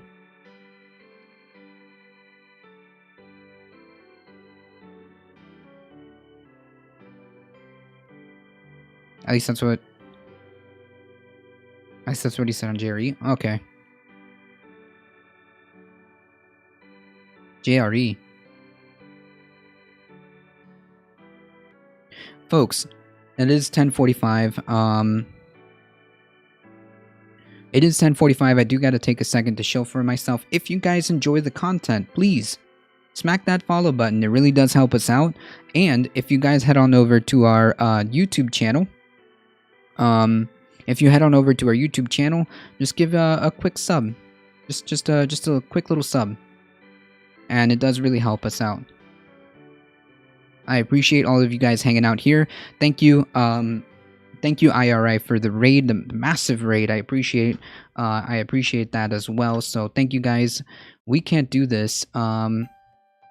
We can't do this without you guys. I really appreciate all the support. Oh my goodness.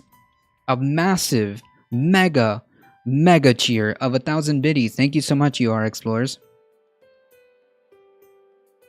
Thank you. Oh, someone requested a dab. Let me do a proper one, alright, folks? Let me do a proper one. It's Christmas Eve, alright? It's Christmas Eve. So you posted it on your pets. Let's check it out.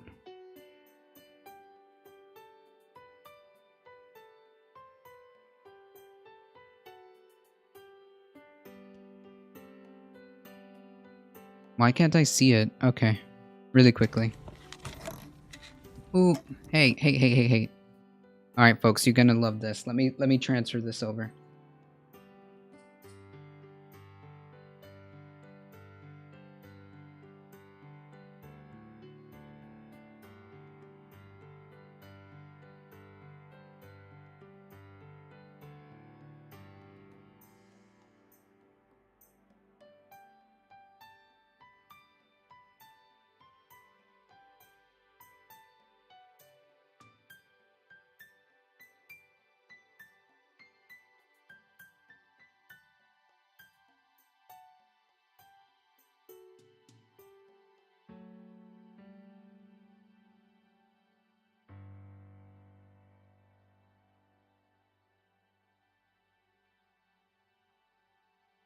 Alright, why doesn't it play?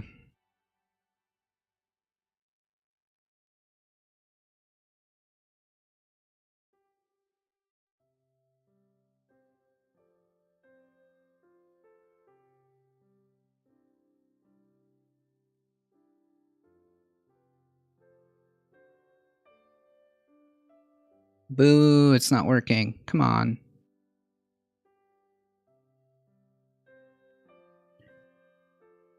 Dabbing is now illegal on page 4328. That's funny. No, come on. Well, can I just copy message link? Can I just open it on a web browser, paste and go?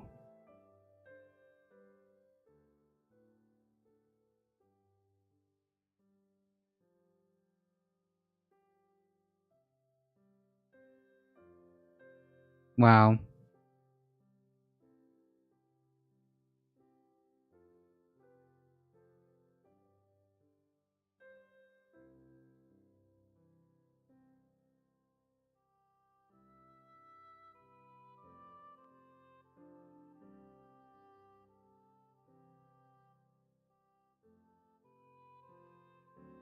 Grr.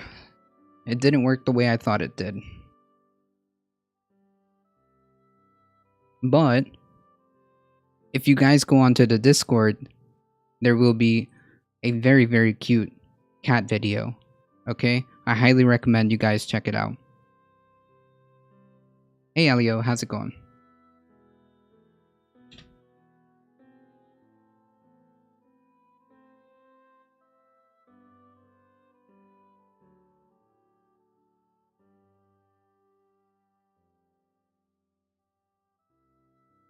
Boo.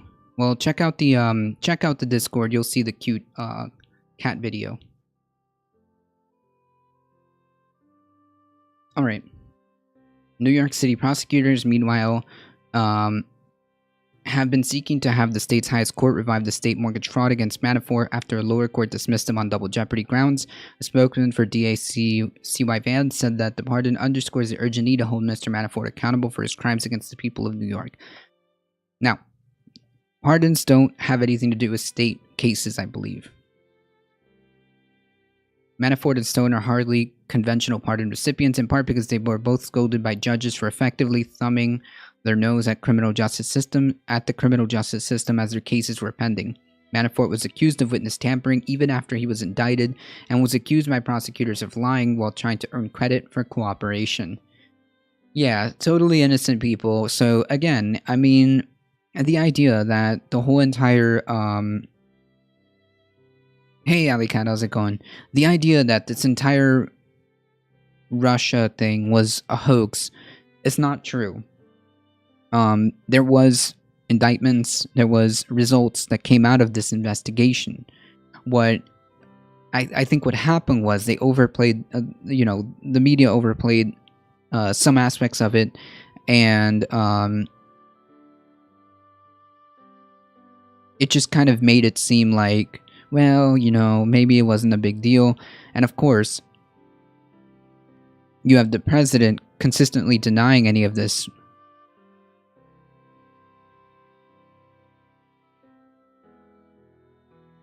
Stone, who was convicted of lying to Congress about his efforts to gain inside information about the release by WikiLeaks of Russia-hacked democratic emails during the 2016 campaign, was similarly censured by a judge because of his social media posts. In a statement Wednesday, Stone thanked Trump and alleged that he had been subjected to a Soviet-style show trial on politically motivated charges. Yeah, okay, dude. Sure. That's right, Francis. How's it going? Hope you're doing alright. Kushner is the father of Trump's son-in-law, Jared Kushner, and a wealthy real estate executive who pleaded guilty years ago to tax evasion. Hey, cool. As long as you know the right people. Tax evasion, lying to the FBI, having connections to foreign entities, all of this is fine. And making illegal campaign donations. Trump and the elder Kushner knew each other from real estate circles, and their children were married in 2009. Prosecutors allege that after Kushner discovered that his brother-in-law was cooperating with authorities, he hatched a revenge and intimidation scheme. They said he hired a prostitute to lure his brother-in-law, then arranged to have a secret recording of the encounter in a New Jersey motel room sent to his own sister, the man's wife. Wow. Wow. Wow. Yeah, very legal, very cool. Exactly. Former New Jersey Governor Chris Christie has called it one of the most loathsome and disgusting crimes he's ever prosecuted as a U.S. attorney. Trump's legally troubled allies were not only the recipients of clemency. The list of 29 recipients included those people who plead forgiveness and have been promoted by people supporting the president through his term in office, and among them former Florida Attorney General Pam Bondi, who also was doing some sketchy stuff with... was it insider trading? What did she get nailed for? Insider trading or like election funds, something like that, right? Which also, by the way, it is to be noted that she also... Wasn't this the same attorney general who also tanked the Epstein trial? Oh, no. Pam Bondi refused to investigate Trump University. Is that what it was? Yeah, I think that this Attorney General, Pam Bondi, refused to go after Trump University for fraud. Yeah, so apparently you can do whatever you want as long as you're on the president's good side. Newsmax CEO Christopher Rudy and Senator Rand Paul of Kentucky. One recipient was Topeka Sam, whose case was promoted by Alice Johnson, a criminal justice advocate for whom Trump pardoned and who appeared in Super Bowl ad for him and the Republican National Convention. It's Sam's life a story. Mrs. Sam's life is a story of redemption. The White House said in its release, praising her for helping other women in need. Others granted clemency, including a former county commissioner in Florida who was convicted of taking gifts from people doing business with the county, and a community leader in Kentucky who was convicted of federal drug offenses. Yeah, so apparently all you need to do is just say a couple of nice words. A couple of nice words to the president and you get off scot-free. Cool. Even more disturbing than these clemencies are the pardons of these individuals Nicholas Slatton, Paul Slow, Even Liberty, and Dustin Hurd, the contractors who fired live ammunition and threw grenades into Nisar Square, the busy traffic roundabout in Baghdad, killing 14 unarmed civilians. These were private contractors from Blackwater who created quite the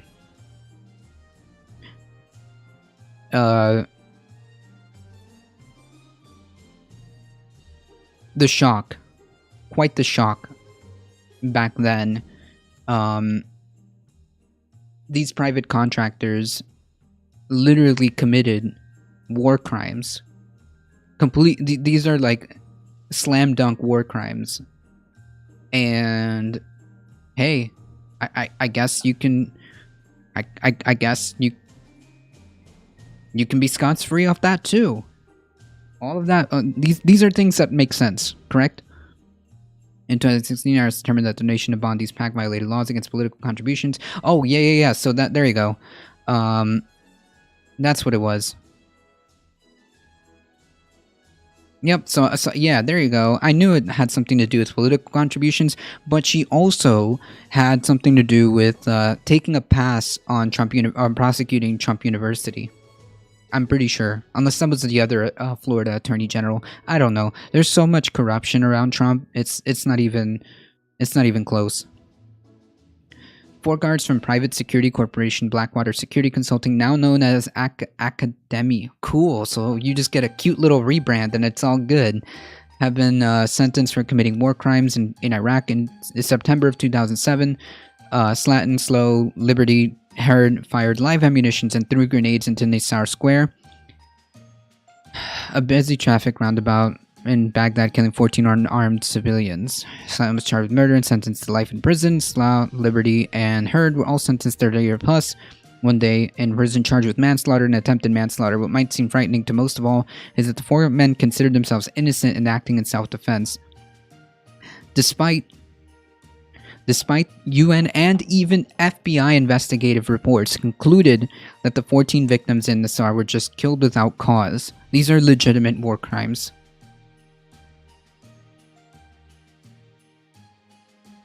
The FBI did, however, dismiss the deaths of 3 other Iraqis in the Nisar Square. While many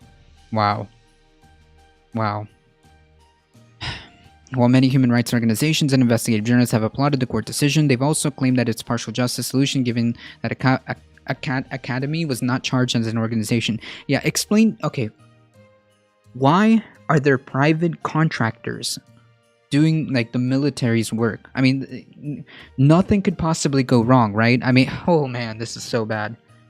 This is so bad. This is so bad. And then they just get a pass. And then they just get a pass.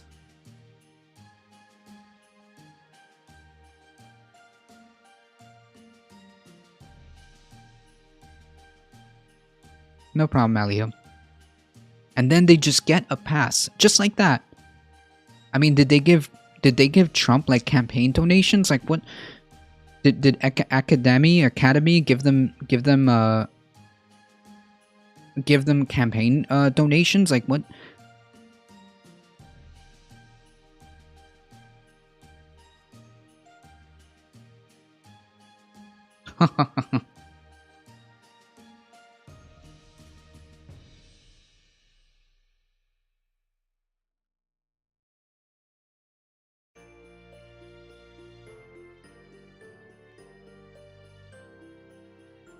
Jesus versus Santa Claus, the fight of the decade on the war on Christmas.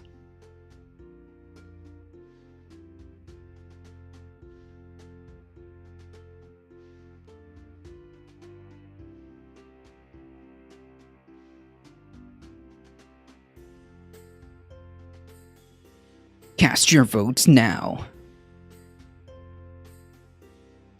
Santa looking kind of jacked in that pic.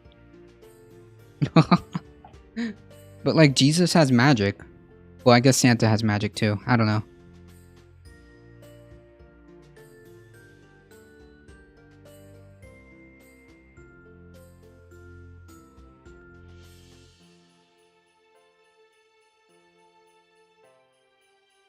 All right, folks.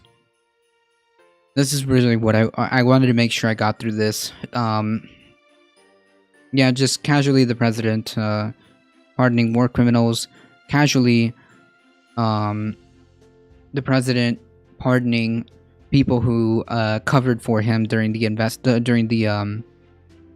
God, what was the guy's name? Mueller investigation. Giving pardons to the people who covered for him during the Mueller investigation, giving pardons to war criminals. I mean, the legacy of Donald Trump, folks. The legacy of Donald Trump.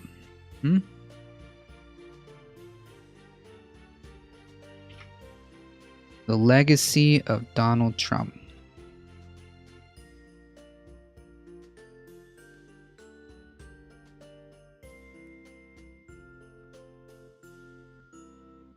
Quick shift to electoral politics. There is a senatorial race going on in Georgia. I believe early voting has probably already started. It's January 5th, the actual election day. So if you are in Georgia or know people in Georgia, please pay attention to this race. It's very important. Kelly Loeffler and David Perdue trailing their Democratic challengers in Georgia State. So this was a couple of days ago, just 2 weeks ahead of Georgia's critical Senate runoff. A new poll shows Republican incumbents, Loeffler and Perdue, trailing behind Democratic challengers Warnock and Ossoff. The survey conducted by Survey USA shows Warnock leading by Loeffler 7 percentage points among likely voters. Ossoff remains a 5-point advantage over Perdue. This doesn't mean anything, folks, but it is good news. The survey took place during December 16 and 21, involved 800 respondents. 600 said they likely vote for the January contest. There's already been unprecedented amounts of ballots already cast in this election, about over 1 million. So who knows? According to the new data, Ossoff has widened his lead by 2 points after his Survey USA poll conducted 3 weeks earlier, while Warnock's lead remains unchanged. So on the electoral side of things, it is possible. I'm not saying that they're going to win, but it is possible that Warnock and Ossoff might actually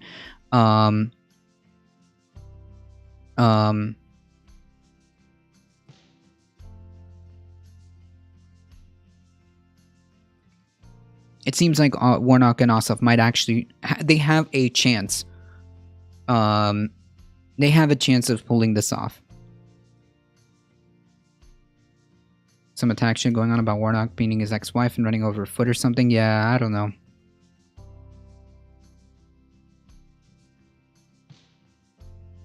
Yep, that's right. He did. Exactly, Scrappy. He pardoned people who are literally on video killing children. Perfectly fine. Perfectly fine in this man's head. But yes, this is good news. For, you know, again, take what you want from this. It does seem like there is a chance that the Democratic challengers will be able to beat the Republican incumbents. Now, this is good for a couple of different reasons. We don't have excuses anymore. If we can get the Senate majority, in terms of the Democratic Party, if they can get the Senate majority, no excuses. We can get to work. Second of all, something very important to note, if the Republicans lose the Senate, also,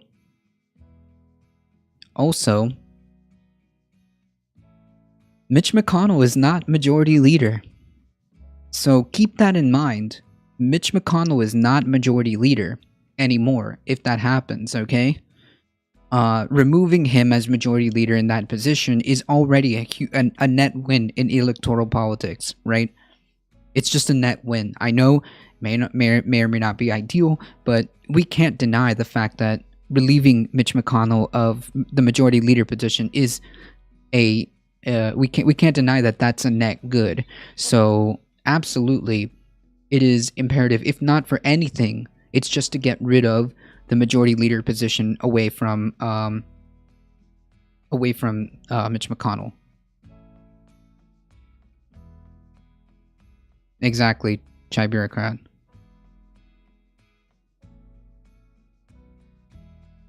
Trump supporters are also going to lose confidence in the GOP congressionals after that 2K debate. Yeah, that's true. I'm just waiting for Mitch, to be honest. Well, how about we just get him out of his position in power? All right. Since Kentucky voted him in again for some weird, odd, strange reason, Kentucky decided to vote him in again. How about we just relieve him of his majority leader position and start there? I mean, it would be, for all involved, it would be a net benefit if he wasn't. Senate Majority Leader Crenshaw? No. No, Crenshaw is in the House. No. Look, Kevin McCarthy is cringe, but I think Crenshaw would be even cringier.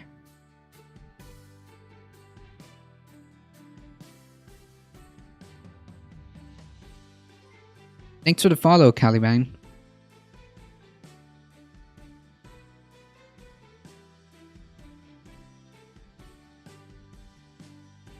Folks, please, if you know somebody in Georgia, or if you live in Georgia, please pay attention to this race. It could make things interesting. Just think about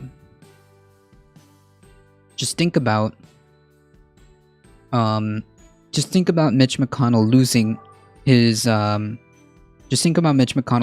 majority leader position. Dems having control over the House, Senate, and POTUS would at least take away most of the gridlock. Yeah, it could definitely make things easier electorally, and then of course it would be us on the offensive, right? To make sure that these things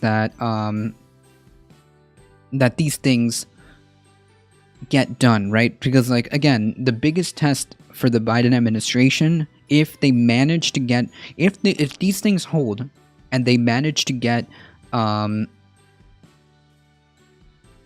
Senate,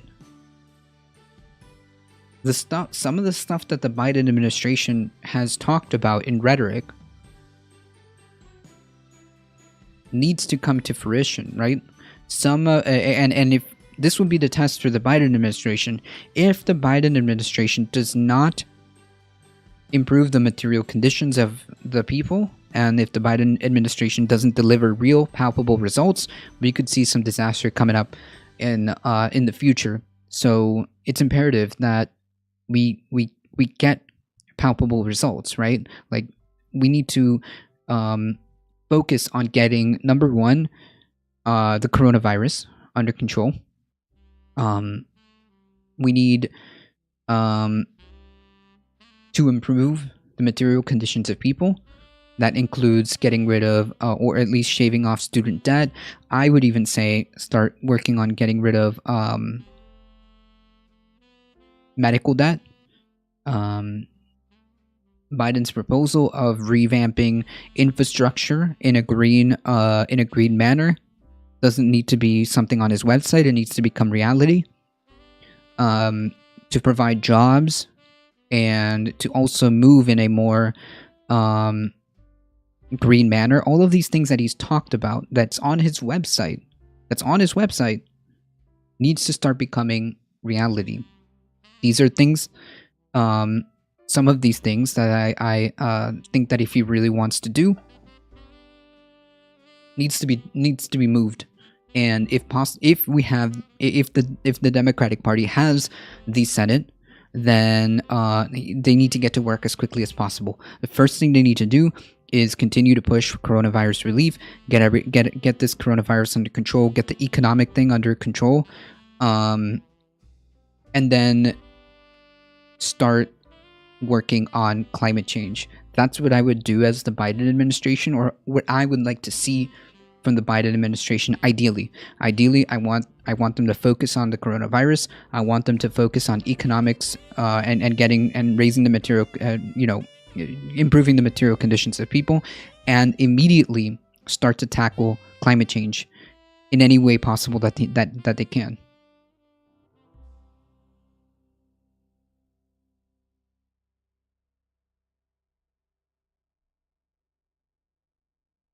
That's also a galvanizing point. Factory Trump supporters committing terrorism to get rid of the commies. Yeah, that's gonna be a thing. I don't know. I'm kind of sussed out from January on January 6th. It's going to be difficult because Biden is such a limp noodle, but wouldn't that mean that wouldn't that mean he would be easier to move in that direction if he's so quote unquote a limp noodle? Wouldn't it be ideal for us to try to see if we can get things like student debt relief, things like medical debt relief, things like make sure that people are taken care of during this pandemic, and moving to a green infrastructure, and then getting an international coalition to start addressing climate change. I mean, sure. Love to just give up power. Well, to who? Yeah, sure. It happened with Obama. The thing is, this is a little different, right? I even though it's a rehab, it's some of the cabinet members and stuff that's floating around, the lists that are floating around, because nothing is settled until they have the confirmation hearings. Nothing is settled until they have the final list ready. But I think that yes, there will be some of the same familiar faces from the Obama era, and in my opinion, I think that that's a mistake, and I hope that he realizes that and tries to move forward. Again, some of the stuff that he's been talking about, some of the stuff that he posted on his website is objectively good. The question is, can we get him to do it, right? Can we get him to do it? And I hope that he does, because otherwise it will spell disaster in the future.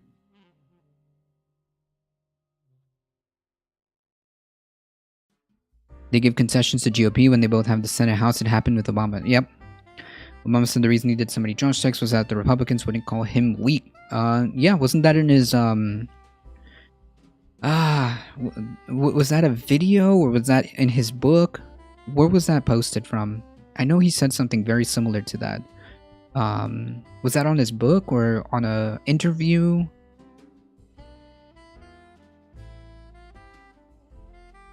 I think it was in his book. Okay, yeah, I knew I saw that somewhere. So we can't. We have to. Thanks for the follow, Subway. I don't think he will. Otherwise, Bernie would have gotten cheated out of the nomination. DNC cheated Bernie because they knew they wouldn't bend to the neo-libs as easily. Well, what the DNC did was coalesce behind Biden, and I think that Bernie made a mistake by not taking that into consideration. I think that his campaign was banking on them being on them fighting each other instead of like forming a Voltron behind a candidate which they chose to be Biden. They put Bloomberg in the race to absorb votes that they would get, so that they could get behind Biden. I don't know. Bloomberg seemed just kind of like a dude who thought he could buy his way into the presidency.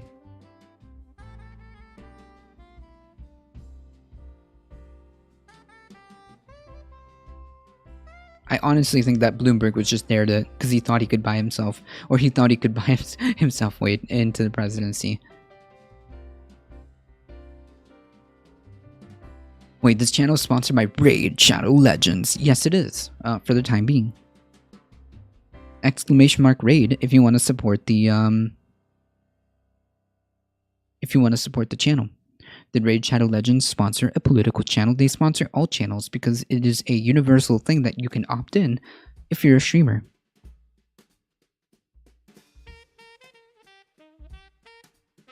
Either way, Nextos, I mean, we could talk about what happened in 2016 all we want. I think the real work starts at the ground. I mean, I'm sorry. Yes, this year. I'm sorry, this election cycle. We could go back and forth about the election cycle, but I think that the best or more constructive way of figuring out how we go from here is start moving on the ground, right? Just kind of start moving on the ground. Organize, get people interested, and talk to your neighbors, like the people that live to your left and live to your right. Hey, get people together. It turns out that when people join, they realize they have much more in common, right? So yeah, organize and get people aware of very important issues like healthcare. Get people involved in issues like healthcare, climate change. I mean, I literally live a walking distance from a seawall. I mean, climate change is huge. I think a lot of people, if you just talk to your neighbors and get community organizations to spread the word on important issues like healthcare, climate change, housing, improving education, things like that, making these things a reality, okay? Making these things a reality. It starts with getting community organization, right? So yeah, sure. I mean, which turns into electoral power later on, right? If you get community organization and you get the community on your side and you get people aware of these issues, that becomes electoral power that then translates to more candidates that you would agree with, right? And of course, I would highly recommend you focus on local elections, state elections, and also, more importantly, there are certain positions that are extremely important that are often under, I guess, like, underlisted or underrated, which would be like supervisor of elections, things like that. The people who handle the rules for elections in your state, sheriff, if you have the ability to elect a sheriff, that's super important. Things like this, right? Local stuff that actually has impacts, in your community. A J-list sponsorship, true. Anti-sponsorship, when? No. Oh man, I live in Trump country. I wish elections were a little bit easier here. Oof, that's rough. Yes, exclamation merch. You can check out the merch store. Yeah, oof. You do what you can, Nextos, and that's building community awareness. Don't gotta make it political. Just gotta make it about real life impacts, right? I don't talk about political positions or ideology when I'm trying to, for example, speak to my parents about climate change, right? I don't talk about necessarily a political position. I just show them things that are relevant to them, right? I know it's frustrating, and some people you will never reach. But hey, if they're just willing to listen in good faith, that's a different story. But the way I got my parents on board with accepting the fact that climate change is going to be a problem very soon, not just in their lifetime, not just far beyond their lifetime, like some ephemeral thing that's going to happen in decades to come or in generations to come. I showed them real studies indicating what's happening in real time within 5 to 15 to 20 years in terms of property values in South Florida, right? All of a sudden, I got the attention, right? I got their attention. You know how I did it? I used myself, saying, hey, you worked all your life to have this. This is the home that you're going to pass down to your children. What do you think is going to happen in 15, 20 years? The property values, according to investors, are going to tank. Like, what do you want to leave your children in the future? Now I got them thinking. It really shouldn't be a political issue, Madam Defarge. I agree with you. I'm just saying that that's how I would approach things, depending on who you're talking to, right? Or just if you live in like a complex, you can in the community poster board, post like very simple, very easy to digest things about whatever it is you want to bring attention to: climate change, healthcare. Hey, let's talk about the unsustainable wealth inequality. Isn't it kind of weird? Yeah, things like this that are kitchen table issues that people have no problem listening to. Oh my goodness, my parents tell me they vote Republican so that the Dems don't take away my SSI check, right? And then it's like, well, you could show them voting records, and well, it depends on how entrenched they are, Scrappy. If you're dealing with a person who's very entrenched in their beliefs, then what I would say is just kind of leave it there, because you don't want to damage anything in the future. Leave it there. Say, hey, listen, I have some concerns with some of the stuff you've said. If you ever want to talk about it in good faith, I'm willing to listen and make them come to you. Make them come to you, because if they come to you, that means something in their head said, wait a minute, let's hear this. Let's hear it out, right? So again, just to leave it at that, don't push it, because, well, it's not going to, first of all, it's not going to go anywhere. And if you really want to save that in the future, you kind of just say, hey, listen, I have concerns about some of the stuff you've said or some of the stuff you believe. Can we please, if you ever want to talk about it, if you ever do, the door's open, and just let it go and just leave it like that. Hard to say, Dems are such new libs, you can't trust them either. I don't know. It seems like you're talking about a very specific wing of the party. But you can do the same. Anybody who's really entrenched in ideology, you can do the same thing, right? If you don't agree with somebody on just a serious ideological level that you can't make any type of headway, no matter what they believe in, you just leave it at that. Just, hey, look, I really do think that there's something to discuss here. If you ever do want to visit this topic, hit me up. And that's it. Leave it like that. Leave it alone. Don't bring it up. And if they do want to, if they really want to engage with you, they will. If they really want to engage with you, they will. I just think that that's probably the best way to address somebody who's really entrenched, right? Who's really entrenched in what they feel. And if it happens to be like somebody who doesn't believe in coronavirus, oh, by the way, Scrappy, you should speak with Doc Midnight, and maybe maybe you should speak to Doc Midnight.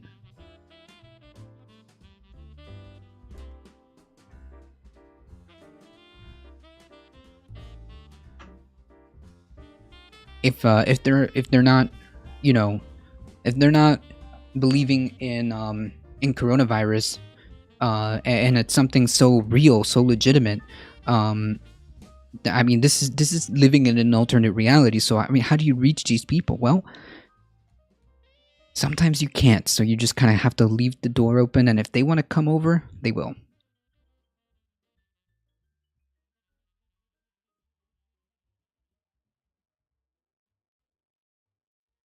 My neighbor died of it, and my dad still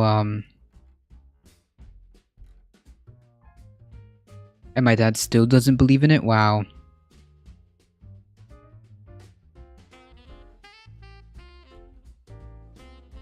What's up, Tindro?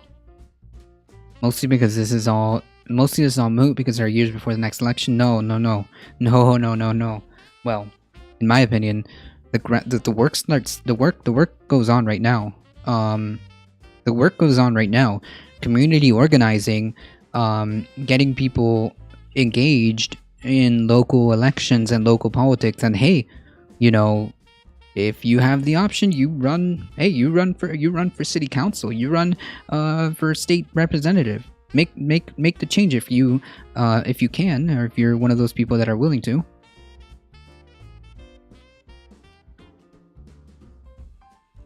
Some people are just hopeless.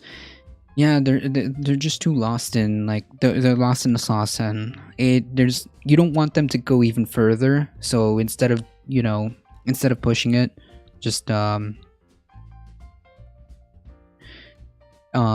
instead of pushing it, just leave the door open. But those changes take more time than people have. Some of them. The one that I really am concerned about is climate change. That's the only one that I'm concerned about. But we do right now, in terms of like the timeline, we do right now what we can with whatever levers that we can still push. We do what we can with the time that we have until that's it. What's sad is people are really getting serious COVID prevention fatigue. They act like the restrictions are just for show despite the rising numbers. Yeah, absolutely. What about the oil? Yeah, screw that. Alright folks, it is almost 11:30. I do gotta head out for work. I appreciate that some changes take time, but that doesn't mean they're worth fighting for. Yeah, and even if, I know that, like, just to give you an example, like climate change, we don't have time. But we should be pushing the levers that we can with the time that we have in the ways that we can. Yeah, I know, Nextos. It can be quite frustrating. Alright folks, I do gotta head out. Thank you guys so much for stopping by. I really appreciate all of you guys. You guys are what makes this go. Thank you. I will be back on Monday, 9 a.m. to 11 a.m. Eastern Time, doing the usual news and politics. Thank you. Have a happy holiday, all of you guys. You guys have been absolutely wonderful. Thank you for all the new follows. Thank you for the 1,000 biddies. Thank you for the subscription. I just came back, so I thought you were leaving an hour ago. No, I wish. No, I wish I had more time. Thank you guys. It's 9 a.m. to 11 a.m. Eastern Time. Happy holiday. Thank you guys. Huge thanks to I'm Really Important for the massive raid. Please, again, go check them out. They do electoral politics, all the C-SPAN stuff, all the stuff that normally wouldn't be boring. He brings his own insight to it. Go check them out. I'm Really Important. Thank you so much for the raid. I appreciate everybody. Thank you guys for stopping by. Thank you, Memius. I appreciate that. Let's head on over to Chud Logic. Chud Logic is on. Let's go head on over, say hi to Chud Logic, give them a difficult truth welcome. This is the first time I get to raid Chud Logic, so let's do it, guys. In 5, 4, 3, 2, 1. Here we go.